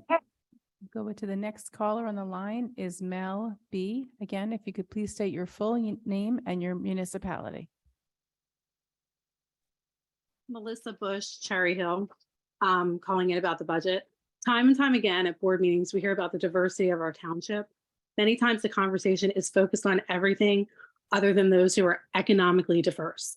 Several of our schools are Title I and therefore deemed in need of financial assistance. With this in mind, along with the fact that more than $350 million school bond was approved in the fall, I'm at a loss as to why we are talking about another tax increase. People on fixed incomes, single parents, one-income families, and others are hurting. All of us are trying to do more with less. Though many taxpayers don't work in a public sector, like district employees, who can depend on guaranteed raises and limited increases on health insurance payments, many of us cannot. Overall, the residents of New Jersey have not been hit with layoffs like other states, but many have had to move on without raises or zero job security. You do not represent one section of the township. It's time to tighten the purse strings and stop thinking about crossing things off the wish list and focus on the necessities. What's only a few dollars to you may be life-changing for others. Financial concerns aside, I think many more could stomach another tax increase if it was going to our existing students instead of funding preschool. There are so many unanswered questions and mitigating factors. How will the district handle a new program, hire enough staff, and secure transportation for these children when it's having difficulty recruiting and maintaining staff now? Currently, there are more than 60 open positions within the district, in addition to the superintendent leaving in July. I can't fathom how the district will handle all of these responsibilities while it moves forward with its large, long-term renovations and improvements at the district buildings. With all of this in mind, don't move ahead with preschool. If you must raise taxes, use it to prioritize our current students. Thank you. Okay. Still an empty podium, so we go to Ann Einhorn. Ann Einhorn, Cherry Hill, New Jersey. So if I'm understanding this correctly, what I don't understand is that of all the numbers for the 23-24 proposed budget, I don't have a dollar amount that you're anticipating spending on the expansion of pre-K, and that really troubles me. I've heard a lot, I've listened. I know that $750,000 of the extra funds we got from the state is going to be forwarded towards expanding pre-K. But at the same time, there was a major discussion of academic achievement. And even though you have added positions, you could do so much more. We need literacy coaches, basic skills teachers, more math coaches, ESL teachers, special ed colleague teachers, and not just for the kids, but we need social and emotional concerns for the staff. I don't feel that the staff is being helped in spite of the positions that you have added. So while I don't object to a 2% increase only because you're going to run into trouble with capital reserve, the other problem I have is the uncertainty of spending, looking at $8.7 million in grants for pre-K with no guarantees. I would rather see you spend the extra money in the proposed budget on expanding the resources for the kids, particularly the ones that are struggling with COVID. You will have the pre-K kids for 14 years. Those other children don't have 14 years. Thank you. Okay. And we move on to Renee Sherfane. Hello, Renee Sherfane, Cherry Hill. My question would be, when will this all stop? I feel like there's this reoccurring issue that more and more problems are constantly added to the plate before any of the current issues are solved and solved well. As some of you may remember, I was the only candidate to mention a preschool expansion in the forum last fall. So obviously this is a very important topic to me and something that I feel this district desperately needs, but hastily adding a preschool program is not really the best way to approach this. Somebody had mentioned that universal preschool is backed in evidence, which may be true, but properly implementing a program has a ton of evidence as well. And not having a clear plan on how we are going to implement this program and sustain this program should be enough reason to not do this right now and not increase taxes for a poorly planned out program. Continuing to tell people that this is a once in a lifetime opportunity and these opportunities don't come often is honestly insulting, in my opinion. And it kind of feels like you're saying your concerns aren't really valid because this is a good reason to increase taxes or make you pay more. Continuing to burden the taxpayers with increased taxes over and over is an unsustainable way of improving this district, especially when there's no real end game to how many of these projects we continue to add. If the state comes back next year and tells us that they'll give us $20 million in new toilets if we add $100 million through taxes, are you going to ask us to pay for that too? I also have the question of why we're adding preschool classrooms to a school that can't keep a principal.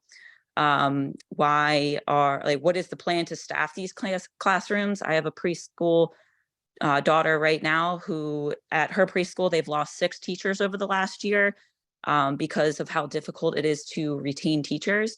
This is a national corporation preschool, so this has all the bells and whistles. They have a ton of resources, benefits, all of the things that you would look for as a teacher. They also have a structured curriculum, and all of that has proven results, something that we don't have to promote bringing teachers on. So my question is just, when will we stop continuing to add more taxes without clear plans? So please stop overburdening us with our taxpayers with new projects before we complete the ones that we have and complete them well. So please vote no.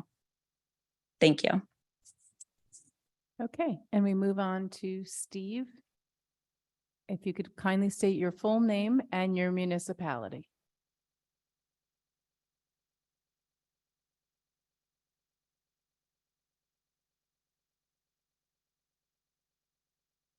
Steve, you're still muted. If you could unmute, please.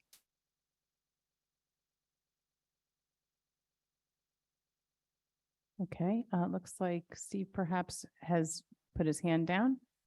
So we will go to Tracy Thomasy. If you could please state your full name and your municipality.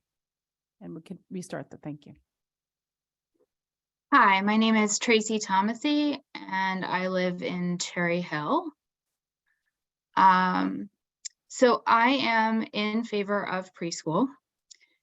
My family lived in a different town in Cherry Hill or in Camden County, and we benefited a great deal from a full day preschool program followed by a full day kindergarten before we moved to Cherry Hill. And the benefits of having a certified teacher in a regulated learning environment for early education cannot be underestimated. The importance of early identification and intervention for children is vital. It was vital for our daughter for us to realize that she was having some learning difficulties early on. And every child in Cherry Hill should have the opportunity to begin elementary school with the same early education foundations.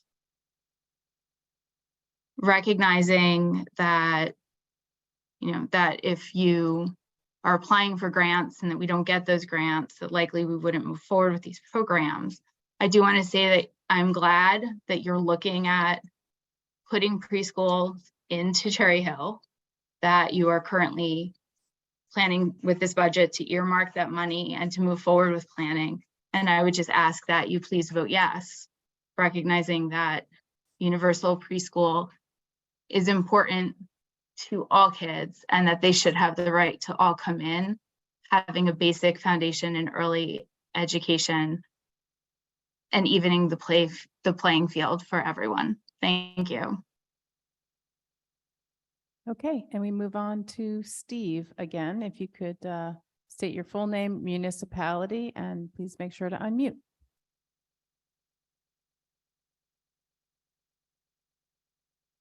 Steve, if you would have to unmute on your device or your phone, please.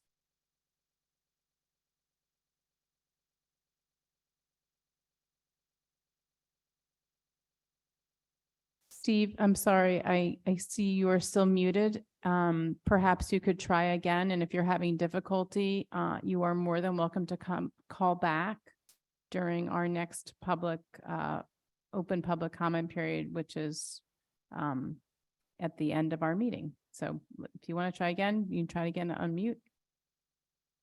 See, your hand is still up, but you are still muted. So okay, I think we are going, okay, so no longer have your hand up. So if please feel free to call back at our third public comment, which is for any topic.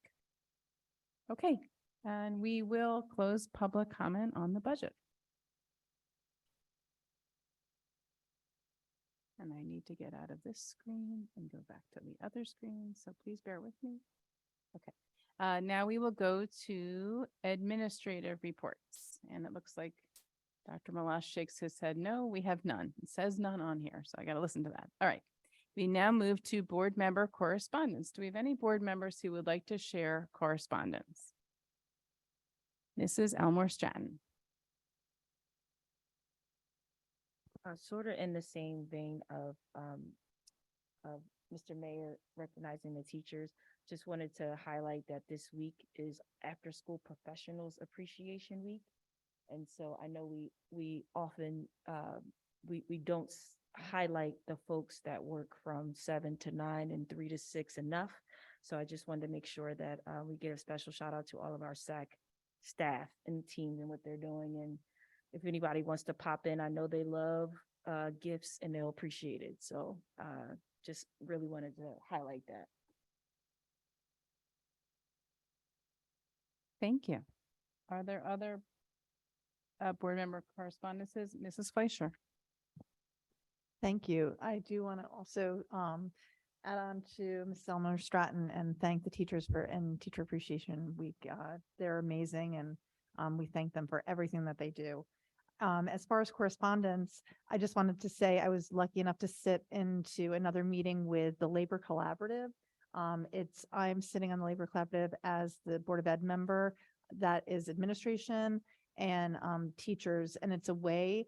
It's actually a relatively new program, and New Jersey is really at the forefront of having this be developed in our schools. And there's only a few districts around us that have it. So we're really on top of this, which is great. And it started a great conversation. It was the day after our last meeting, and we were talking about the calendars that we had all spoken about at the last meeting. And it was great to have this discussion because we brought the calendars that we had spoken about, the approval process that we do, and to have the talk with all the teachers. And we had a discussion back and forth and what we had discussed within our group here, what any of the issues that they had or questions that they had. And it sort of morphed into talking about next year with conferences and dates and things like that. And what different holidays, we celebrate and why we're celebrating it, and having questions on like, why are certain things, on the calendar and why are they not? Just in general, I don't need to go on and on, but I feel that it's a great addition for us to have in this district because it gives us a way to have open communication and really connect with teachers, especially, which is something that we're not able to do as a board. We talk a lot with administration. So I'm appreciating the invitation to join, and I'm looking forward to even doing more with them. So I did do that, and we have a meeting every month, and I'll bring updates as needed. I also did the East art reception, which was great, and it's amazing. Our high school students have such great talents, and the teachers are really working so hard. And it's just amazing. I went to West and now I've gone to East this year. It's great to see the high school have such talent. That's really great. The next thing is that I did attend virtually the spring NJSBA conference today. And I just went to a few different programs. Mrs. Adrian will be happy. I went to FMLA and NJFLA just because I'm sitting on and Ms. Elmore Stratton would like that. Just giving me more insight into all that goes on with HR committee. So I liked that. And also an SEL meeting that we had and training that we had. And lastly, it was a legislative update, which I thought was great. And one of the things that I thought was interesting is it's sitting on the governor's desk right now, is because of the lack of teachers going into teaching. They're really trying to get one of the things that they're asking for is student teachers would possibly be paid while they're student teaching, and that is coming to the governor's desk, and we have every indication is what they were saying that it would possibly be passed. So I thought that was just an interesting thing I'd never heard of before, and that's it. Thank you. Other board member correspondence? Mr. Mayor? Last night, I had the opportunity and actually pleasure to moderate our town hall on HIB bullying. It was a really good back and forth discussion, opportunity to listen more than speak. I wanted to also thank Dr. Malash, other members of the administration who were there and assisted in help answering some of the questions, give us an opportunity in that forum to have that open dialogue and discussion, and give us as a board and together with administration the opportunity to take back what we hear and work towards improving our processes and communication. I also specifically wanted to thank Mrs. Wilson, who does an amazing job in keeping time and making sure that I knew exactly how much time I had before I was not allowed to speak any further. And I will apologize to Ms. Mallory. I did not have a screen in front of me because I didn't want one. I felt optically this was an opportunity for us to listen and really be part of the partnership with the community. So I didn't want a screen in front of me. I did not know that your hand was up and you had a insightful comment. So I'm apologizing now. I'm sure it would have been very helpful. But it was really a great opportunity to hear the community on an issue which we know is frustrating to so many of us on this side of the table, and also for anyone who is involved on either side of HIB issues and allegations. So it's a good opportunity for us to explain and to have an expert, a state expert, David Nash, come and speak about that and talk about challenges that we share with all other districts in New Jersey and nationally. So I also wanted to thank President Stern, Mr. Greenbaum, and Mrs. Fleischer, who attended and participated with us last night at Cherry Hill East. Okay, other board member correspondence? So I would like to share, Mr. Mayor and I and Mrs. Sugars we were invited, which we were very grateful for, to the Kingston PTA meeting. And we attended that on April 13th. It was a lively meeting with a lot of really thoughtful questions. I think we were there for an hour and 45 minutes in terms of the questions. Mrs. Sugars brought a great level of expertise to answer a lot of questions about food service and busing and kind of the really important operations questions that go on that affect students that some of the parents have. There are questions about the board's interest or concern for students on the west side of town. There was there were some questions about preschool expansion. So there were a lot of topics. It was a, engaging night, and we were really, really grateful. I just to be able to have that smaller group opportunity to interact with community members. And parents in our schools. So, and Dr. Marble was there. He answered a lot of questions. There was a lot of questions about behavior. I think, we're hearing a lot of feedback about the challenges that the parents are finding in some, the things that kids are challenged with and how that's kind of spilling into schools. So it was just it was a good night. And then I got a chance to attend the Parent University, which was put on under Mrs. Minjan's department. And it was a great night of kind of a resource fair, actually held right in this room. And it was really focused on mental health, social emotional learning, behavioral supports. And then there were a rotation of 3 different kind of breakout room sections. And then I think there were 8 or 10, I'm not quite sure, different rooms you could go to and hear a specific topic talked about. So I went to the topic on cyberbullying, which was really interesting. That was given by Cherry Hill Police.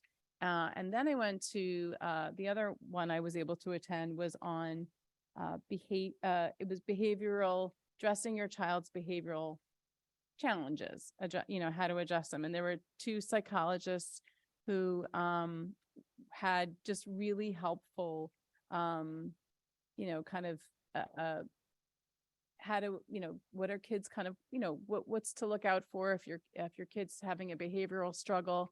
What are some kind of warning signs? What are the ways to approach it? What can you do? And it was really, really interesting. And I was very, appreciative. And the parents who attended this, it was a small group. However, they were very engaged. And, I could see, they were getting information. They had a better understanding of, if my child's struggling with something, who do I go to in the school? What's the best way to approach? There was a father who has his oldest child is a kind of preteen, and he was talking about some of the ways in which his preteen child was all of a sudden not, kind of not engaging with the parents, which is very common. So it was really, but it's a new experience for parents as you're going through that stage. So I thought it was really, really helpful information, and the parents seemed to really get a lot out of it. And we even got an email afterwards from a parent who appreciated it. So always, looking to do provide those kinds of opportunities for families. So I thought it was great. And then yesterday, sorry, the days sometimes blend together when we have a lot of meetings and other activities. So I got a chance to go to with Mr. Mayor to the bond update meeting. And I took a lot of notes, which I hope I can read my handwriting because Mr. Mayor said he's handing this to me to go over. So we call this a construction meeting. It's a once a month meeting that we attend where we get updates on what's happening with the bond work. So it's a jam-packed meeting. I think it was a 50-minute meeting, just kind of back to back to back to back to back reporting of what's happening. So kind of big picture overview. The roofing, projects are they're bidded, they're in process. They're planning to get started over the summer. We were awarded a grant of $81,000, which, always grateful when we are finding other funding streams to, bless you, to enhance the work we're doing. And Mrs. Sugars, I did not write down, so I'm going to ask you for assistance. Oh, it's for the lights? Was it for the lights? Is that what? Okay, thank you. Thank you. For the non-competitive lighting.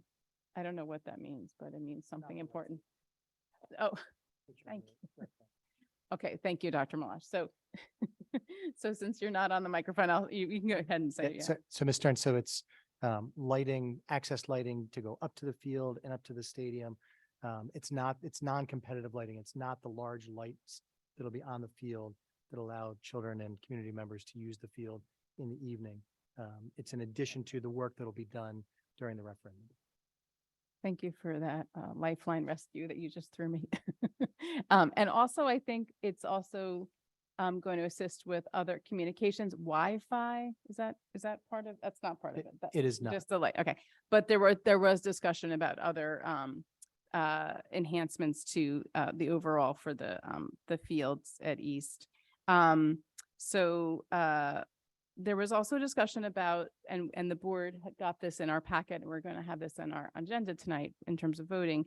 There was bidding that went out for the Stockton and Lewis work that's supposed to be done this summer with the paving projects and site work. And that was, did I get that right? The site work and the paving projects. It was a lot. It was a very busy meeting. It was, I think, my third meeting of the day. So I hopefully get most of this right. There was some very subtle misses on the bids. So the bids, because of the very strict structure that's required, that, the construction companies, when they're putting if they miss a small item, they could end up the bid not being meeting the standard of the application. So we have several items that we're going to, that we need to go out and rebid, but we have a very quick turnaround time. So luckily we're going to be doing, we're going to be doing that, but that's what happened. There was, just in the course of things, but luckily, we have the experts who are overseeing all this, and they see where they're trying to support if there's questions about the applications and the bid applications, they try to provide answers, and so that we can have a number of competitive bids coming through. And they did have some good folks who had, competitive pricing, but they just have to, we just have to make sure all the kind of I's are dotted and the T's are crossed on the applications. There was going to be work done at D-Wing at West, the D-Wing, to enhance the HVAC systems there. And that's actually going to be using some of the SDA money we received already, and some ESSER funds. There was a good amount of discussion about the applications for the ROD grants, which, we asked Garrison they're taking the lead on making sure those ROD grant applications are filled out properly and timely and submitted timely. So they're working on that. There's actually, I think it's pretty exciting. There's actually it's not exciting in the scheme of what is, but it's helpful and useful, exciting. Emergency notification system in our 19 buildings. So that's a significant project that's going through. And that's actually part of, the work that was touched on.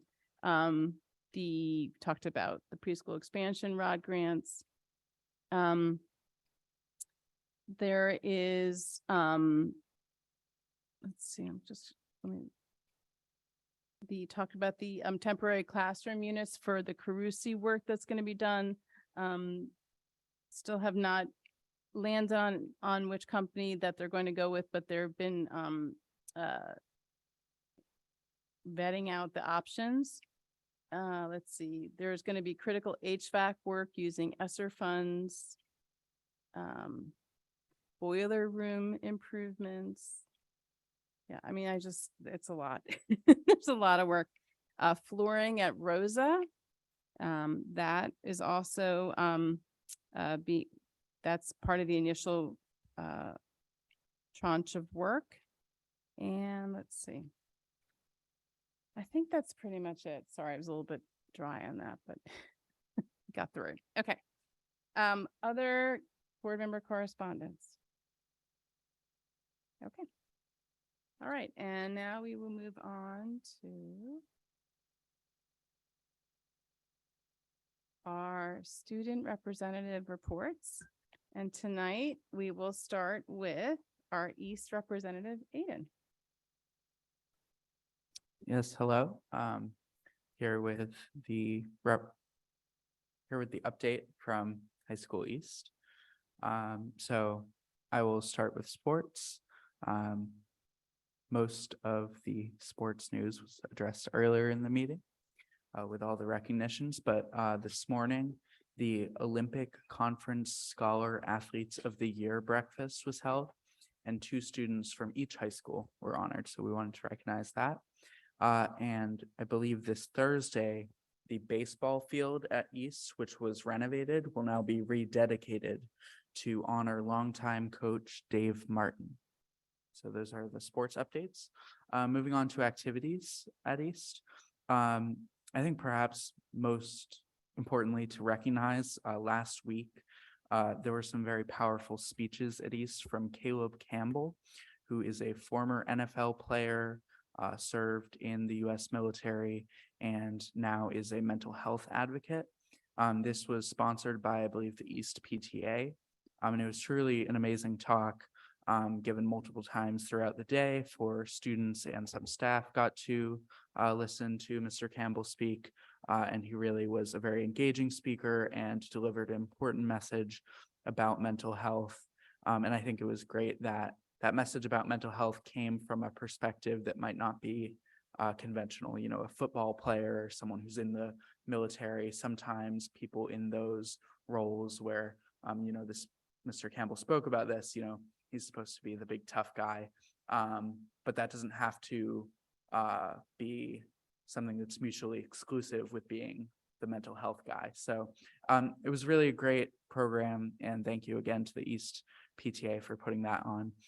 Speaking of great programs, we had our coffee house show last week. So this is basically a talent show for East performers. Often students showcase talents they may not otherwise have a chance to. So, you know, if they're typically playing an instrument, they may sing at this if that's their other passion. So that is always a great show.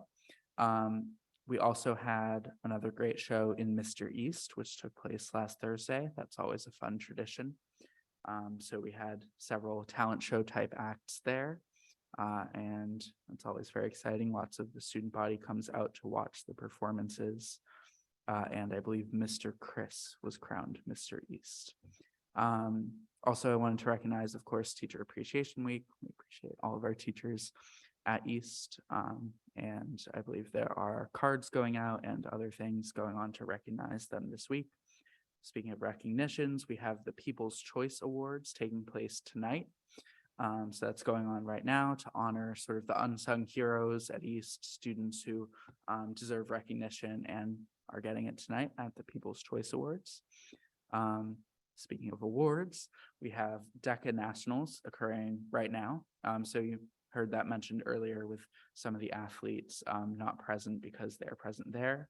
I believe that's also where Liz is, my counterpart from West, for BOE rep. So we have a lot of great students competing at a very high level there in the national competition, which I believe is called ICDC. So I think it's technically international, but I'm not sure.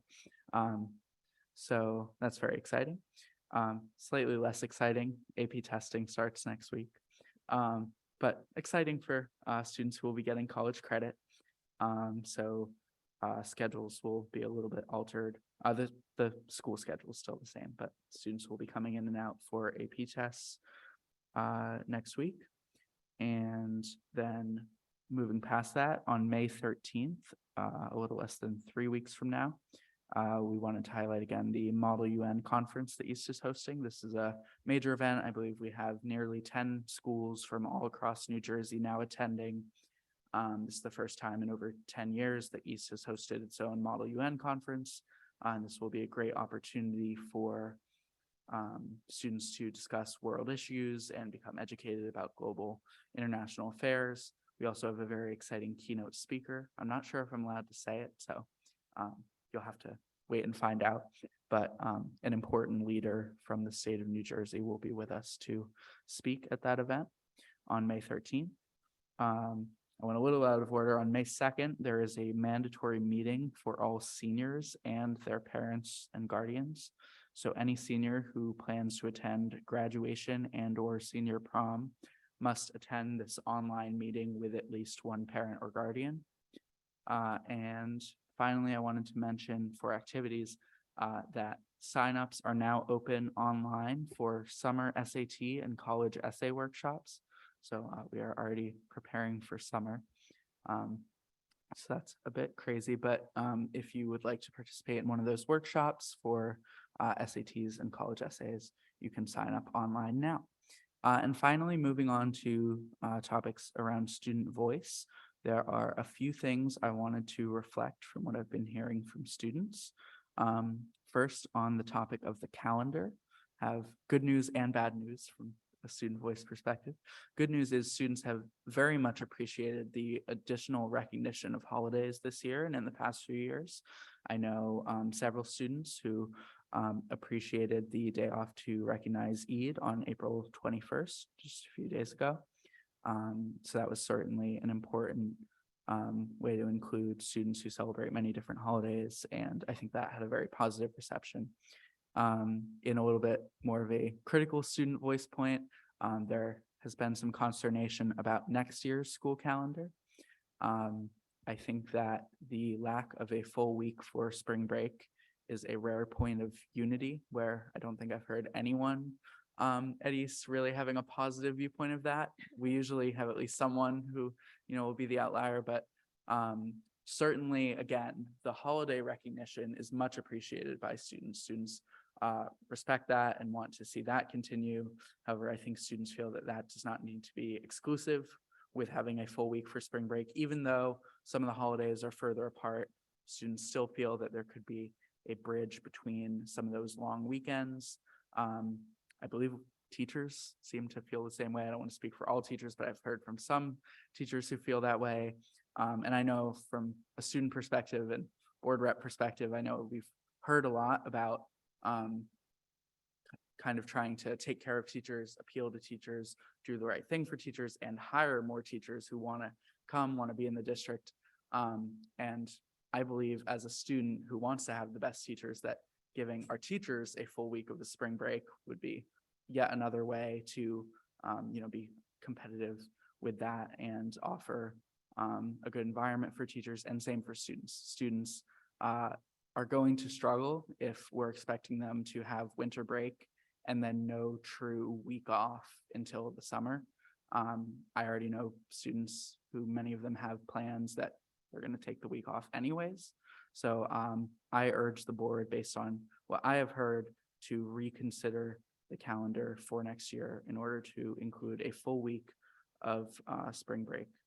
And then finally, in terms of student voice, I wanted to recognize that earlier this month, I believe it was April 14th, a little less than 2 weeks ago, students at East made their voices heard by participating in the GLSEN, or the Gay, Lesbian, and Straight Education Network's annual Day of Silence.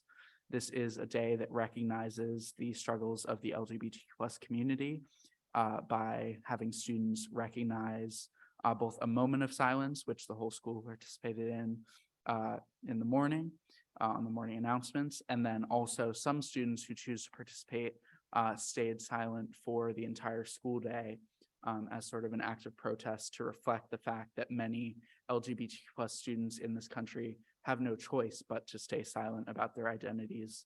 And so that was a powerful act of protest that some of our student leaders engaged in, including leaders of our wonderful GSA club. So I just wanted to recognize that. I thought it was a very powerful demonstration and a reminder that we are lucky to live in a community where our LGBT plus students are generally safe in our schools.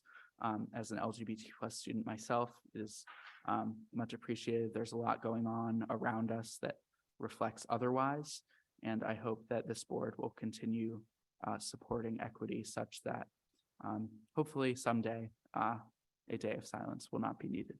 So that was a wonderful expression of student voice, as were the other elements of student voice. And that is the end of my report. Thank you. Thank you, Eden. Appreciate it. And now we move on to Dr. Malash standing in for our West student report for Liz, who's away at DECA. Thank you, Ms. Stern. Yes, Liz is at DECA and Emily reached out to me and she was going to be unable to be here this evening. So she asked if I would deliver the West report. So on behalf of Liz and Emily, this is the report for High School West. First, academics. DECA students are currently in Orlando, Florida, competing at ICDC. We wish them the best of luck. West had many students participate in the 75th annual Del Val Science Fair. Students won cash prizes as well as scholarships to Del Val University and Harrisburg University of Science and Tech. Unsung Heroes took place on April 12th, where sophomore students got to share heartfelt letters they wrote in class to a hero in their life. It was a wonderful event. AP testing will take place between May 1st and May 12th. Students can reach out to their guidance counselors with any questions. For athletics, spring sports at West have gotten off to a great start. We wish them the best of luck throughout their seasons. West and East Spring Athletic Day will be held on Saturday, May 6th. Details can be found on the website. Star Games will take place on Friday, May 5th, with a rain date of Friday, May 12th. Arts, the West Jazz Bands performed at an evening of jazz concert on April 13th. Congratulations on a wonderful show. One Acts will be held on Saturday, May 13th. We are looking forward to different show renditions acted out by each class. In school news, report cards for the third marking period are now available to view on Genesis. Project Lit, Latinos at West, Creative Writing, and the Theater Department are hosting a poetry slam on April 26th from 6:30 to 8 in the West Library. If you have any questions, see Senora Rivas Mintz, Mrs. Steele, or Mrs. Hensley. Junior prom will be held this Thursday, April 27th at the Riverton Country Club in Cinnaminson. World Language Honor Society inductions will be held on May 2nd at 6:30 p.m. in the West Library. For any parents who did not attend on April 20th, there will be a second senior parent meeting on May 3rd at 7 p.m. in the auditorium. There will be a diversity job fair on May 4th from 4 to 7 p.m. in the cafeteria. And that's it. Thank you, Dr. Malash, on behalf of the West students. So we move into traditionally our first public comment period. Public comment is an opportunity. This is on board action items only. So if you're going to be making a public comment, it must be on items 13 through 16. Public comment is an opportunity for members of the public to comment on, I'm reading the wrong section, I'm sorry, to members of the community to comment on matters relevant to the operations of Cherry Hill Public School District or within the authority of the Cherry Hill Board of Education. The board welcomes diverse opinions on relevant matters under established federal law governing reasonable restrictions on speech in public forums. Statements which demean individual community members or groups or which are irrelevant to the operations of the school district or repetitious will not be permitted.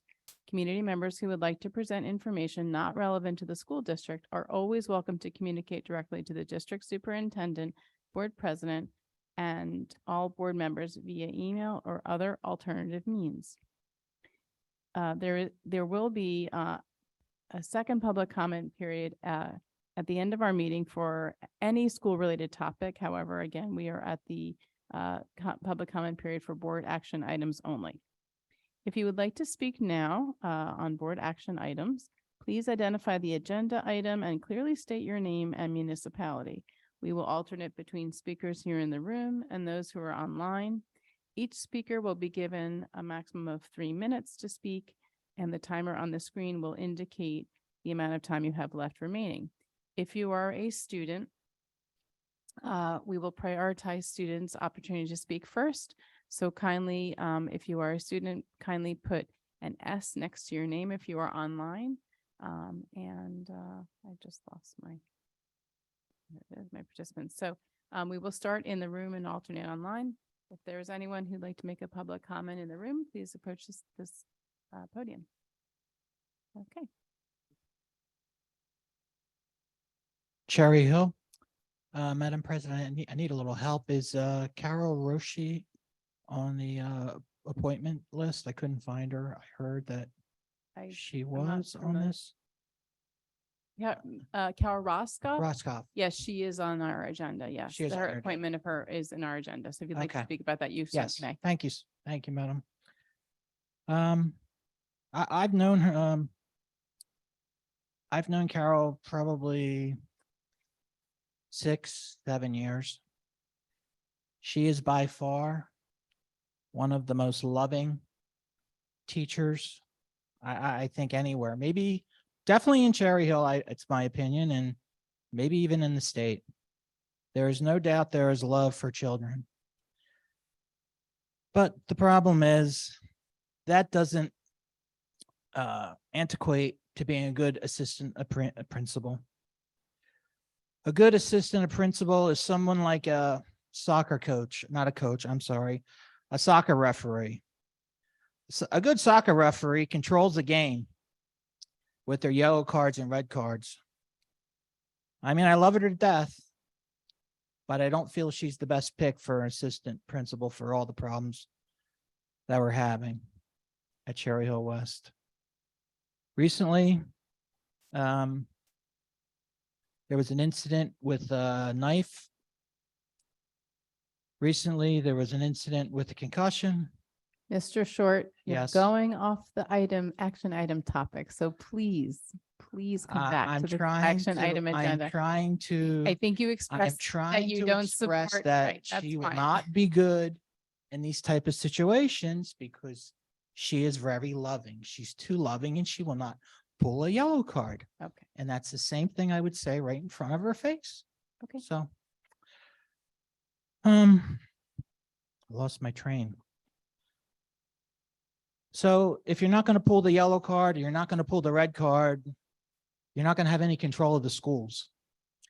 And when you don't have any control of the schools, you don't have any controls of education, and it brushes off and looks bad for everyone in Cherry Hill.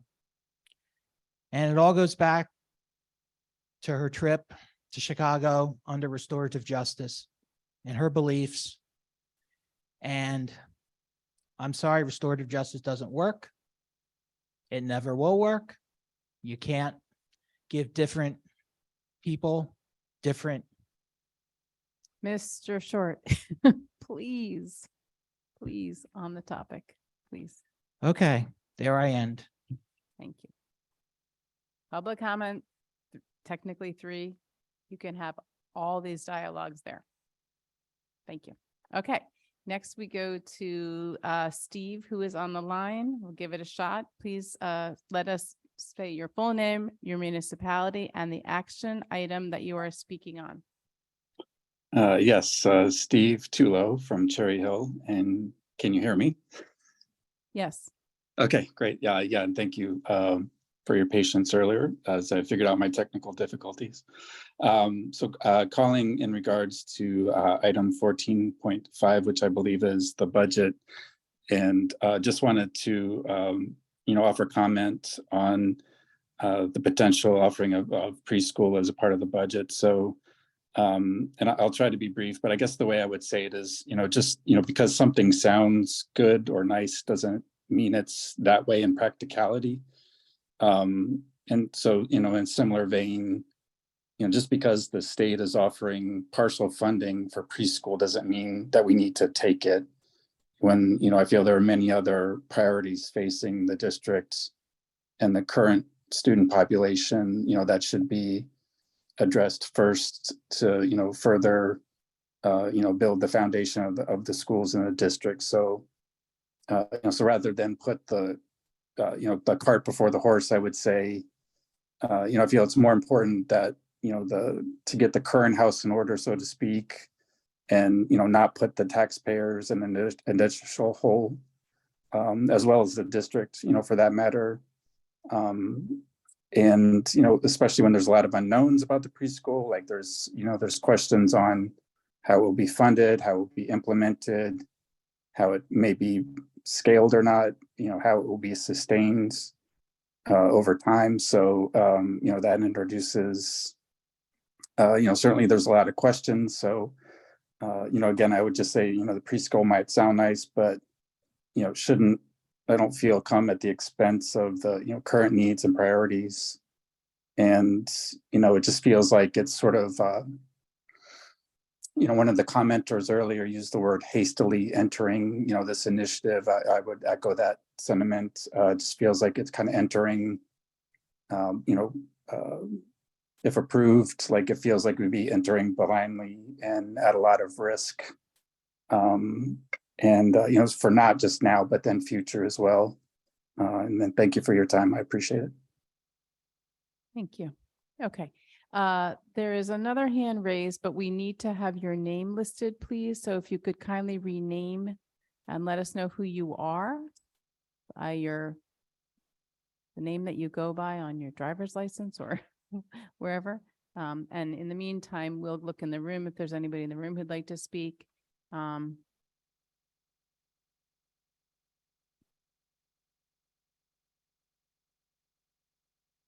So Dr. Malash is telling me that the alternative name that is listed is the device for Alana Yares.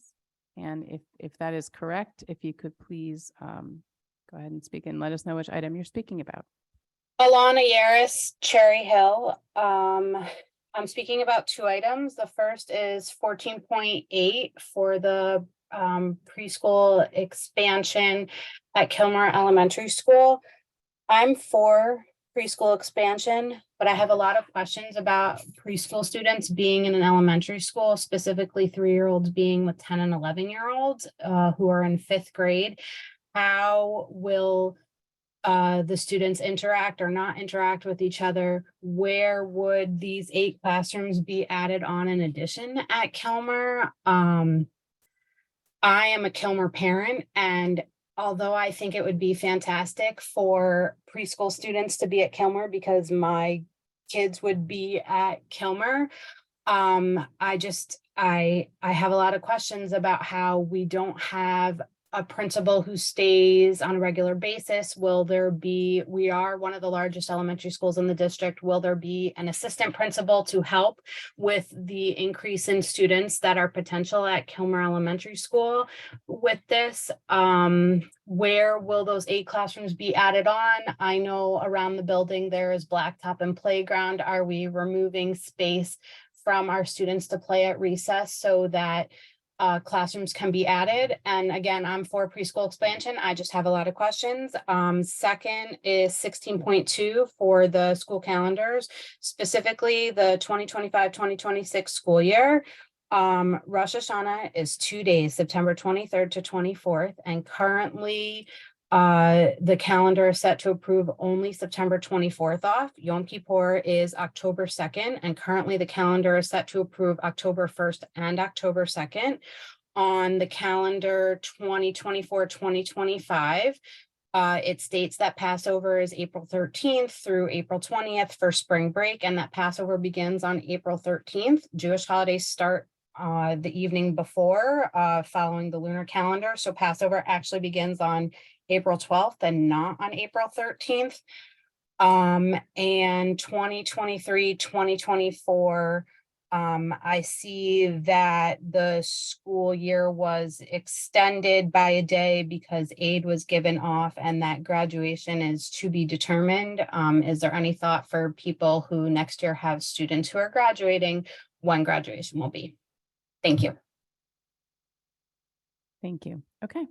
And we will close public comment and move on to superintendent's comments. Thank you, Ms. Stern.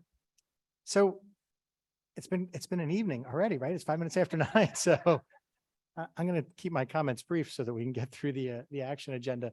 Again, thank you, as a number of the board members said, especially thank you to Mrs. Sugars and Ms. Switansky and all the team in the business office, to Ms. Adrian in the HR department, to Dr. Mahan and Dr. Morton, all the building principals, Ms. Mallory and Ms. Wethington, People Services side and special ed. The construction of an annual budget for a school district is no small feat, especially in a district our size, with the number of different moving parts and pieces, and the challenges that exist for how to spend the money that's within our purview. The school district and the board always endeavor to be good stewards of the funds and to provide the best quality education that can be provided for the most important and best part of our community, which are our children. So I'm grateful for the ongoing dialogue and for what has been put together that the board will act on this evening with the adoption of the budget for the 2023-2024 school year, which is coming very quickly. And I say that it's coming very quickly because 8 weeks from tonight will be the last day of school eve, right? 8 weeks from tonight is June the 20th, which means high school graduations will be done.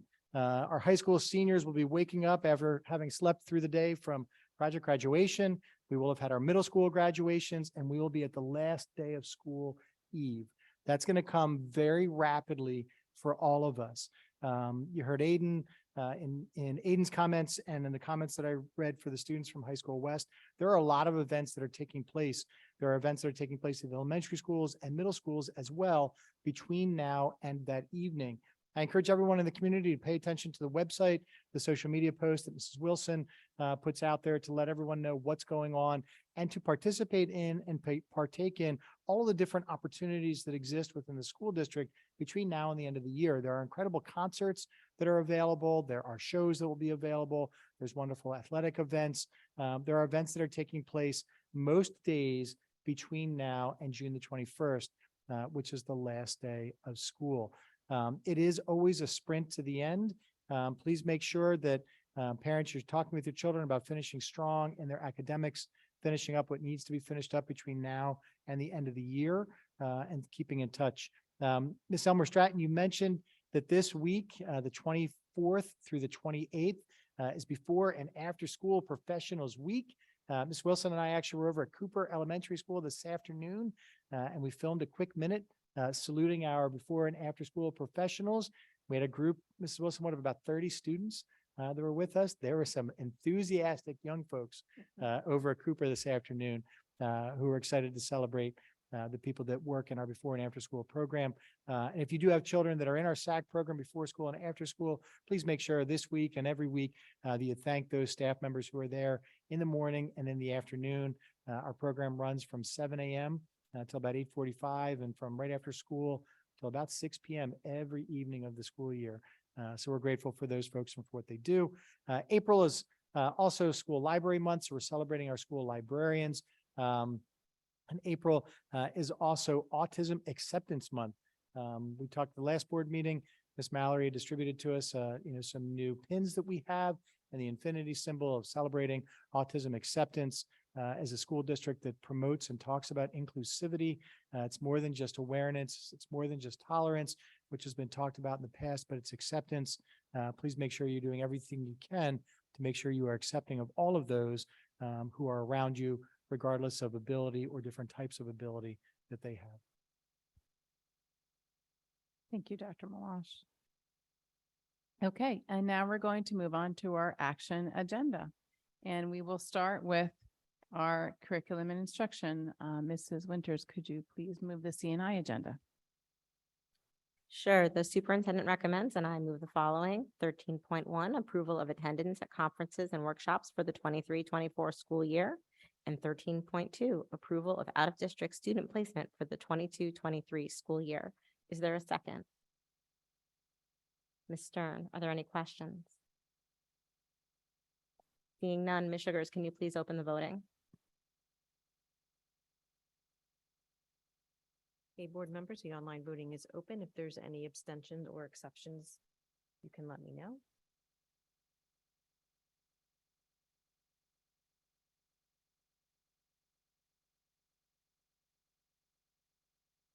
Mrs. Sugars? I vote to approve. I got logged out real fast. I'm logging back in. So if you could make me a yes, thank you.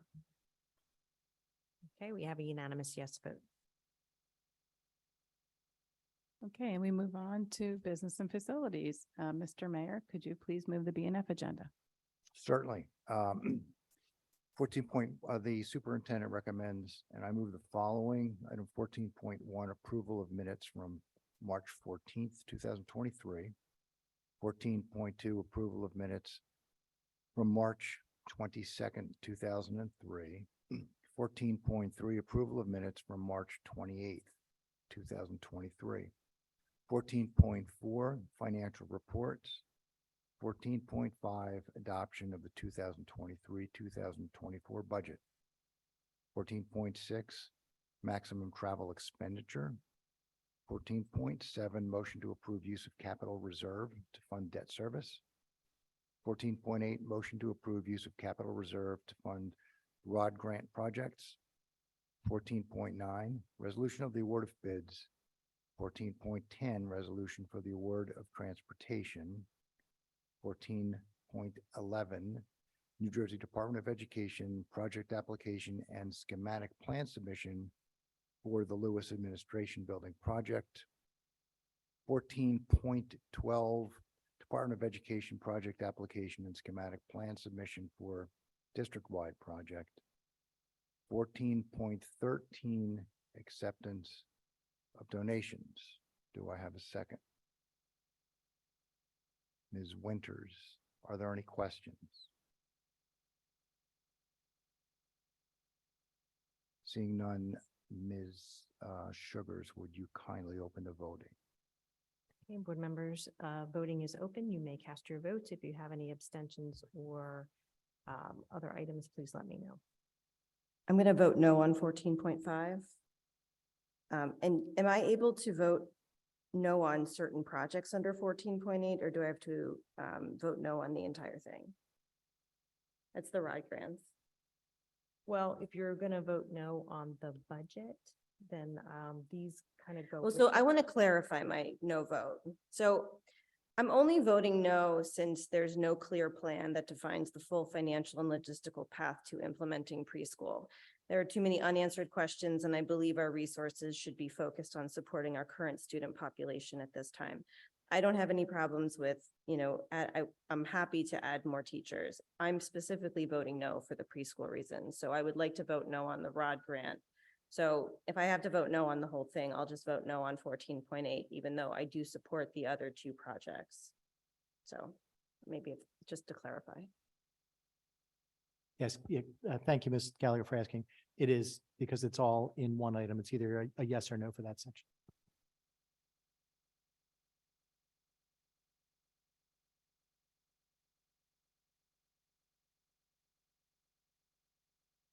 Other than the exception noted by Mrs. Gallagher, we have a unanimous yes vote. Okay, and we move on to human resources. Mrs. Elmore Stratton, could you please move the HR agenda? Sure. The superintendent recommends, and I move the following. 15.1, termination of employment certificated. 15.2, termination of employment non-certificated. 15.3, appointment certificated. 15.4, appointments non-certificated. 15.5, leave of absence certificated. 15.6, leave of absence non-certificated. 15.7, assignment salary change certificated. 15.8, assignment salary change non-certificated. 15.9, approval of sidebar agreement. 15.10, other compensation, and 15.11 other motions. Do I have a second? Mr. Mayor, any questions? Thank you. I just wanted a comment. I'm very excited that we are approving the sidebar agreement because that is now allowing us to move forward to provide the health benefits, which we talked about earlier, the health benefit coverage for newer employees as we similar to or equal to what we offer for our longer standing employees. And that's going to, it's a really important move that will support our being able to hire qualified teachers and stay a very competitive employer. So I'm just wanted to comment that I'm very excited about that. Thank you for that. Any other questions, Ms. Fleischer? Thank you, Mrs. Elmer Stratton. I did want to take the time for the to give my full-hearted support and excitement about the appointment of the interim assistant principal at West, Carol Roscoff, who is an English teacher, but has also been the student activities coordinator for many, many years. I've known her for over 20 years. She puts her heart and soul into that school, and the kids have a utmost respect for her. And I am looking forward to seeing her blossom in this new role. And I'm very excited for doing that tonight. Thank you, Mrs. Fleischer, and I co-sign that as well for Mrs. Roscoff. Any other questions? Okay, Mrs. Sugar? Okay, the online voting is open. You may cast your votes. Mrs. Sugars, I'm going to vote, but I do need to abstain to 15.5 to avoid a conflict of interest.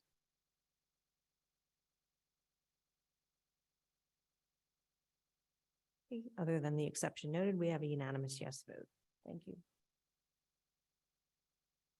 Ms. Stern, can we just take just a moment to recognize in the HR portion of the agenda, under 15.8, the board just approved the appointment of Mrs. Diane Lieber as the new Director of Human Resources. Diane is here this evening. Diane, if you would walk up to the podium. I am very excited about Diane's appointment as the Director of Human Resources. She is currently a Human Resources Coordinator in our HR office. She is completing her 19th year as an employee in the district, and she also is an alumna from Cherry Hill High School East. So we're thrilled that Diane on July 1st will be stepping into the Director of HR position. She has a wonderful background of experience and knowledge. We believe will make a tremendously seamless transition as Nancy Adrian is retiring. So Ms. Lieber, congratulations. Thank you. Thank you very much.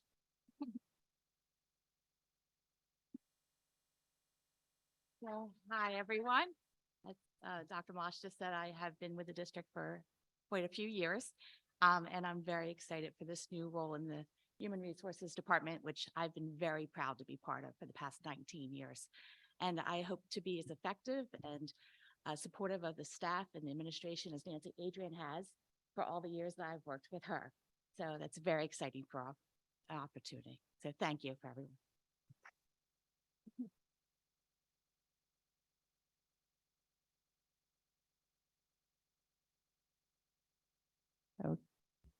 Okay, and now we move on to policy and legislation. Mrs. Fleischer, can you please move the P&L agenda? Yes, thank you. The superintendent recommends and I approve the following.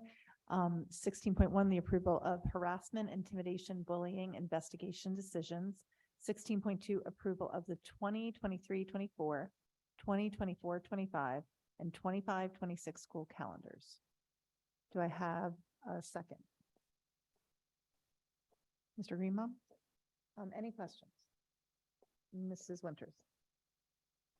I just wanted to follow up on one of the comments that was just made. I'm looking at the 25-26 calendar, and I am not an expert by any stretch of the imagination.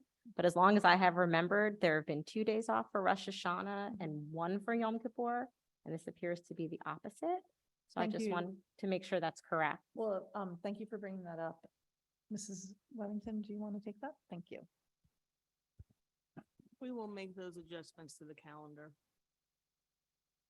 So just as a clarification question, Ms. Fleischer, how do we do that with the voting this evening? So we're okay to vote it in And then we can make the adjustments afterwards. Because we've done that that's actually why we have these back up, because we constantly make adjustments. We just want to have a official calendar in our books for it, but we'll go back and double check all the dates to make sure that we're doing it correctly, right, Ms. Worthington?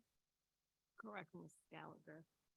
Thank you Mrs. so much. Mrs. Thank you to both of you Fleischer? for clarifying that. No, thank you for bringing it up. I'm sorry I didn't catch it last time. I'm not an expert, but I want to make sure that everybody's holidays are correctly done and appropriate. Yep. Thank you. And we definitely do too. Any further questions? Mrs. Stern. Just actually yet another comment. And I want to address Aiden. Aiden, you brought up student voice, which is very important. And so I'm addressing student voice on behalf of via you.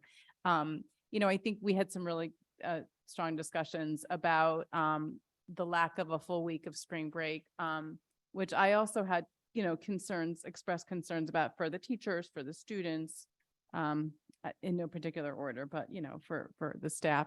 There were some really strong reasons given why in that particular year we were, it was the best option, part of which is making sure that our school year ends in time for us to get a little bit of a jump on some of the very short timeline. We have to do bond work in the summer when our schools are empty. It's even that several days, which gives us, otherwise we'd be tacking on more days at the end of the year. And right now we don't have air conditioning in many of our buildings, most of our buildings, most of the rooms.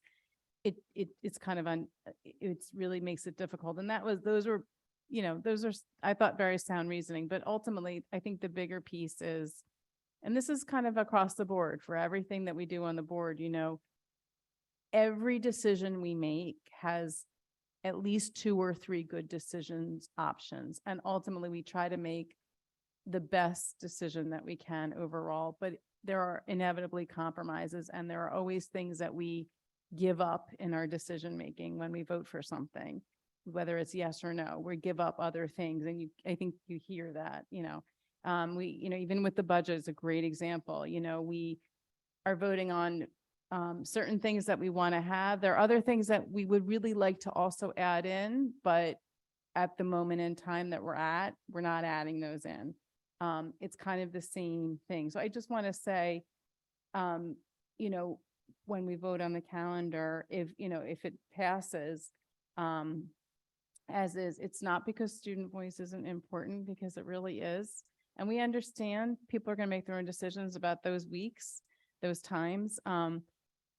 It's just that we have to try to find the right balance in decision-making with all of the kind of competing choices. So, which I think might be obvious to you, but I thought it was important to state it to you publicly because of you bringing it, and to be able to share that back with students, that we understand people. It's not the choice maybe that students would make, and even probably some of our staff and teachers. So.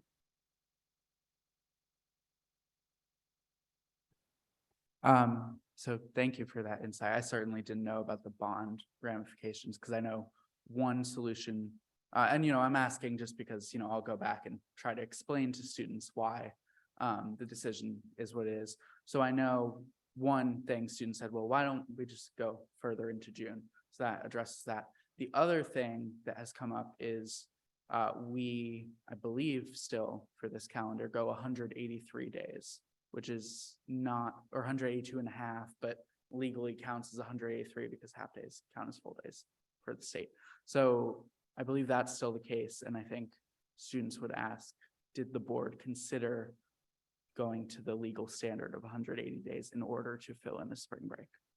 Thank you, Eden. I think the last meeting when we had our committee reports, some of these things were covered. And if I'm not incorrect, it has to do about teacher contracts and what the contracts they said they have to have 182 days. So it didn't give us much flexibility to work with that number. Am I correct with that, Dr. Mora? Yes, the current collective bargaining agreement specifies 187 days for certificated staff members. 182 of those are student contact days, and 5 of those are professional development days where there is not student contact. Thank you, Dr. Malash. And thank you, Eden. I appreciate all the input. Mrs. Elmer Stratton. Yeah, I just wanted to add, the calendar for 24-25 or 23-24 has been on the website for quite a while.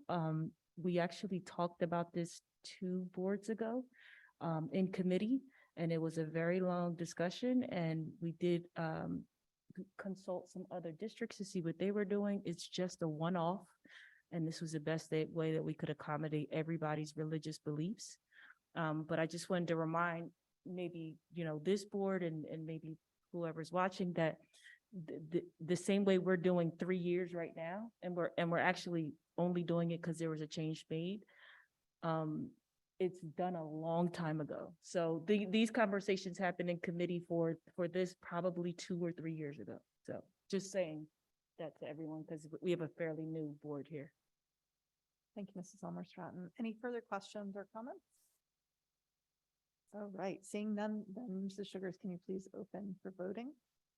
The online voting is open. You may cast your votes.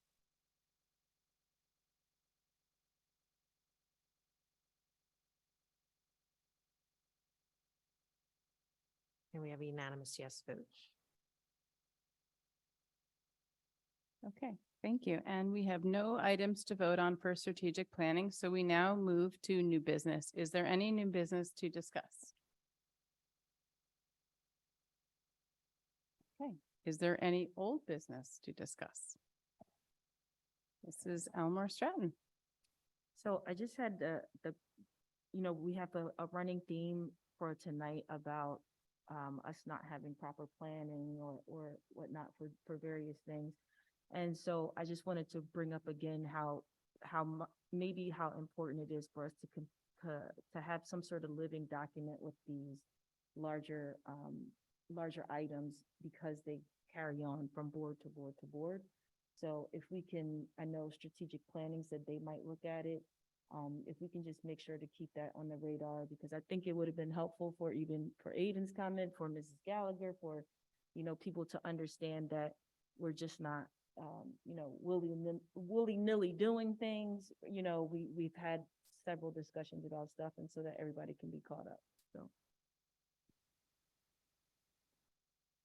Thank you. Any other old business? Okay, so we now move on to our second public comment period. This is a second public comment section during which you may comment on any school-related topic. If you would like to speak now, please clearly state your name and municipality. We will alternate between speakers here in the room and those who are online. Each speaker will be given a maximum of 3 minutes to speak. The timer on the screen will indicate the amount of time you have remaining.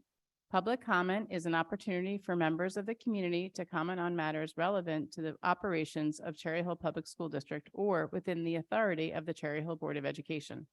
The board welcomes diverse opinions on relevant matters. Under established federal law governing reasonable restrictions on speech in public forums, statements which demean individual community members or groups or which are irrelevant to the operations of the school district or repetitious will not be permitted. Community members who would like to present information not relevant to the school district are always welcome to communicate directly to the district superintendent, board president, and all board members via email or other alternative means. At this time, we will start with the room. I do usually say it, I'll say it again. If you are a student and you're making a public comment, if you could please put an S after your name so that we know that it is you. And we'll call on you first. Okay, I don't see any students on the line or in the room, so we start in the room. Rick Short, Cherry Hill. On April 14th, a little past 3 o'clock, we had the most tragic bus accident probably ever in the school history. Keep in mind that the Cherry Hill board members and superintendent were repeatedly informed about student safety gaps, settings and procedures for the past 5 years. The risks for students' well-being and safety were simply ignored in the face of a horrific tragedy. BO members and superintendent must act today to adopt, submit, list, and prevent measures to safeguard every single Cherry Hill student and prevent the next tragedy. I could go into great detail about it, but we don't have time to do that. There's designs out there with Kingston that are going to be there for 100 years. There's site work that forces students to walk in front of buses every day. I don't want to be right. We don't want to run over a kid unnecessarily because of a poor design. I do say nice things. Recently said some nice things about school board member Fleischer. I have to extend one to Ms. Stratton when she was there at one board meeting saying, tell me what you need, tell me what you need, tell me what you need. I'll never forget that because it was the best for the kids. And I really think, I really think we can do better with our safety. I've sent a letter today, endorsed with 14 other people. Dr. Malash has 66 days left. I look forward to a reply. And I will compliment Dr. Malash if we can, button things up and make things good. I mean, Vincenttown technically has a better physical security than Cherry Hill. That shouldn't be. We should want to have the best. And it's not costing millions. I was up here before begging for 150,000 to button things up. So I look forward to working with Dr. Malash, and I will leave good comments. Thank you. Thank you, Mr. Short, and thank you for waiting. Okay. All right, we go to the line. And Jennifer, if you could please state your name, your municipality, and that's it. Hi, it's Jennifer Sharman, Cherry Hill. I wanted to speak about something that happened at one of the last meetings that I was in attendance with, present at the meeting, actually. And I had come up, there was two things about that meeting, actually. The first was that there was three or four students from West behind me. And I took notice because they were around my son's age. And, we had a nice little brief conversation. And, I was very happy to see that they were present because you don't see students attend very often. And I was hoping that they would get a chance to speak. But I was very disappointed that the board didn't even acknowledge their presence, didn't ask them or direct them as to what they might need to do or how to go about speaking or anything like that at all. And that was just we're supposed to be empowering student voice, and you basically just ignore them, and they eventually had to leave because, they can't stay around till 10 o'clock at night. So I hope to see that you guys improve on that in the future. Secondly, after I spoke, I happened to look across the room and I saw the assistant superintendents laughing. And I wasn't sure if they were laughing at something that I had said. So at the end of the meeting, I approached them and asked why they might have been laughing at something that I said. And their response to me was disturbing because I already have a distrust with this district board of education as concerning as there's a disconnect between and a trust issue between the school and parents. And her response to me when I asked her, she said no, that she was not laughing at anything that I had said. And she said the reason was because she never pays any attention to any of the comment sections at all. And I commented again on that, and she reiterated a second time that she never pays attention to any of the public comment sections. So that just goes to show that if our assistant superintendents can't pay attention or show concern or compassion or even interest in what we have to say, how are we supposed to trust that the rest of you do? Thank you. Okay, we go back to the room. Okay, Mr. Short and I are laughing because he is the only parent community member hanging out in the in the chair. Right, keep going. Sorry, Carolina Bevid, you're next.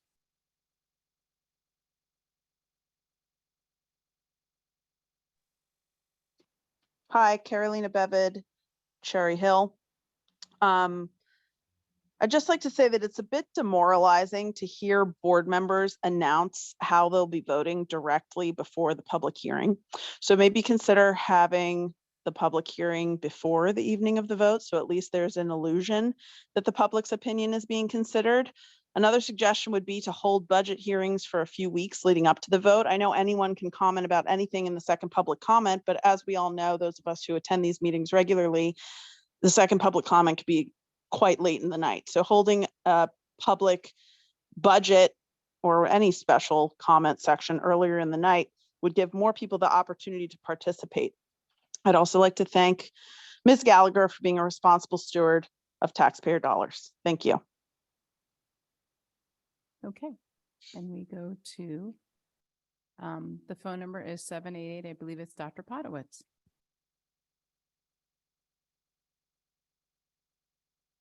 Hi, my name is Jeff Podowitz. I live in Cherry Hill, New Jersey. First, a question on the vote you just had. 14.8 says, motion to approve use of capital reserve to fund ROD grant projects. So could someone have voted no on 14.8 and yes on the budget itself? And that's a question I'm asking, because that's what 14.8 was. Anyway, I sent this letter and it was nice to everyone, all the school board members. It was passed on, and thanks for replies. And I had a PDF of New Jersey Strategic Plan for Preschool Expansion, Phase 1, the foundation.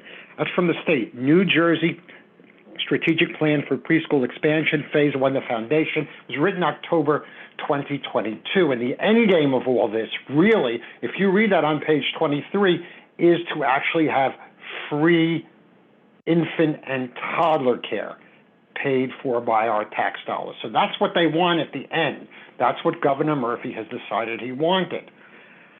And that's a lot on our property taxes. I really think we need to focus on the K through 12 kids, the kids with disabilities that are in preschool. I see no reason why if they don't get half full day, why don't they? If it's in the if they put it in the IEP, shouldn't they be having full day preschool? If in fact an IEP is written that way, if they need it, they should have had it all along. But that's my feeling. And I did write down that the city of Canton receives about $31,000 per student. Newark, I think, receives about $29,000. This is for what's called universal preschool. And my answer was, if you read this, I mean, the state wants to pay the minimum. They want to shift as much as possible onto local property taxes. That's what they do. And they've done a great job of it in Cherry Hill over many years. But my question to you is, what's your estimate? How much per pupil is this going to cost? And you're adding ultimately 1,700 students. I mean, it'd be great if the state gives us $29,000 a student. That's no problem. We could handle probably construction costs, but we're going to need a new elementary school. It's obvious. Anyone who drives down there, we're going to need a new elementary school. How are we going to pay for that? How much is it going to cost? Okay, that's it. I mean, it's just economically, since you don't know the numbers, I don't see it happening. Oh, by the way, they will be able to raise taxes above the 2% cap. The sky's the limit to pay for preschool. So that's no problem. Governor Murphy's going to allow that. Anyway, thank you very much. Bye. Thank you. Okay, and we go to Alana Yaras on the line. Alana Yaris, Cherry Hill. When Dr. Hogan resigned as principal, many members of the Kilmer community came to the Board of Education meeting to speak about what we wanted to see in an interim principal. And we requested that Wildcat Wednesdays would be continued, that we could get through the rest of the school year. My children and others have told me that Wildcat Wednesdays are no longer implemented at the school as celebration each week because the school and students become unruly. I have a child who's in 5th grade this year, and part of being in 5th grade and the graduating class of Kilmer is that you get to help run Alex's lemonade stand. Alex's Lemonade Stand was scheduled for a Jewish holiday where my child will not be able to participate. When I emailed Mr. Santo to change the date and look at other dates that are available according to the 2022-2023 school year observances as approved by the state of New Jersey, and offered many other dates that could possibly be available, including a full week of dates in June, I was told that Alex's Lemonade Stand would not be changed. When I said that I would repeal that decision to somebody else, I was then told that he would look into it. I have still not heard back almost a week later about when Alex's Lemonade Stand will, if and when it will be changed. I would just like to state that when we hire interim teachers and principals for our school district, I believe that they should value the diversity, equity, and inclusion that our district currently values. And I think it needs to be looked at as to the training that these interim employees are receiving and if they are valuing the same standards that we as a district are valuing. Because if they are not, then they should not be hired as interim employees for the district, so that nobody is offended or hurt by what happens when they act on behalf of the district as an interim employee. So I would request that you please tell Mr. Santo that scheduling Alex's Lemonade Stand for a day when not everyone in the student population can participate is unacceptable for the district and that it needs to be changed. And I would hope going forward that any interim principals or teachers that are hired are given the same training that the regular professionals in the school district are given as well. Thank you. Okay, we will close public comment. And we go to superintendent's comments. Thank you, Ms. Stern. I don't know that I have many follow-ups from the public comments. So many earlier were about the budget and some other items that have already been addressed and adopted. Dr. Potowitz, yes, somebody could have voted yes for the budget and no on 14.8. They were listed as separate items, so they could have voted yes or no on each one as they went through. I think that is it that I can address for tonight. Okay, thank you. So I would like to make, Just Ms. Stern, I'm sorry, just one more thing. Just a reminder for everybody as you're heading out tonight, tomorrow is Administrative Professionals Day. So everybody that works with an administrative professional or knows an administrative professional, secretaries, folks in the offices, please make sure you thank them for who they are and what they do. Often the face and the voice of our school district. I know many of the people that participate in our meetings and are online fulfill that role in another organization, some that are here in the district. So make sure you thank the administrative professionals that are in the district and in the community. thank you for that reminder, Dr. Malash. That was great. I make a motion to adjourn the meeting. Do I have a second? Mrs. Winters, all in favor? Aye. Motion carries.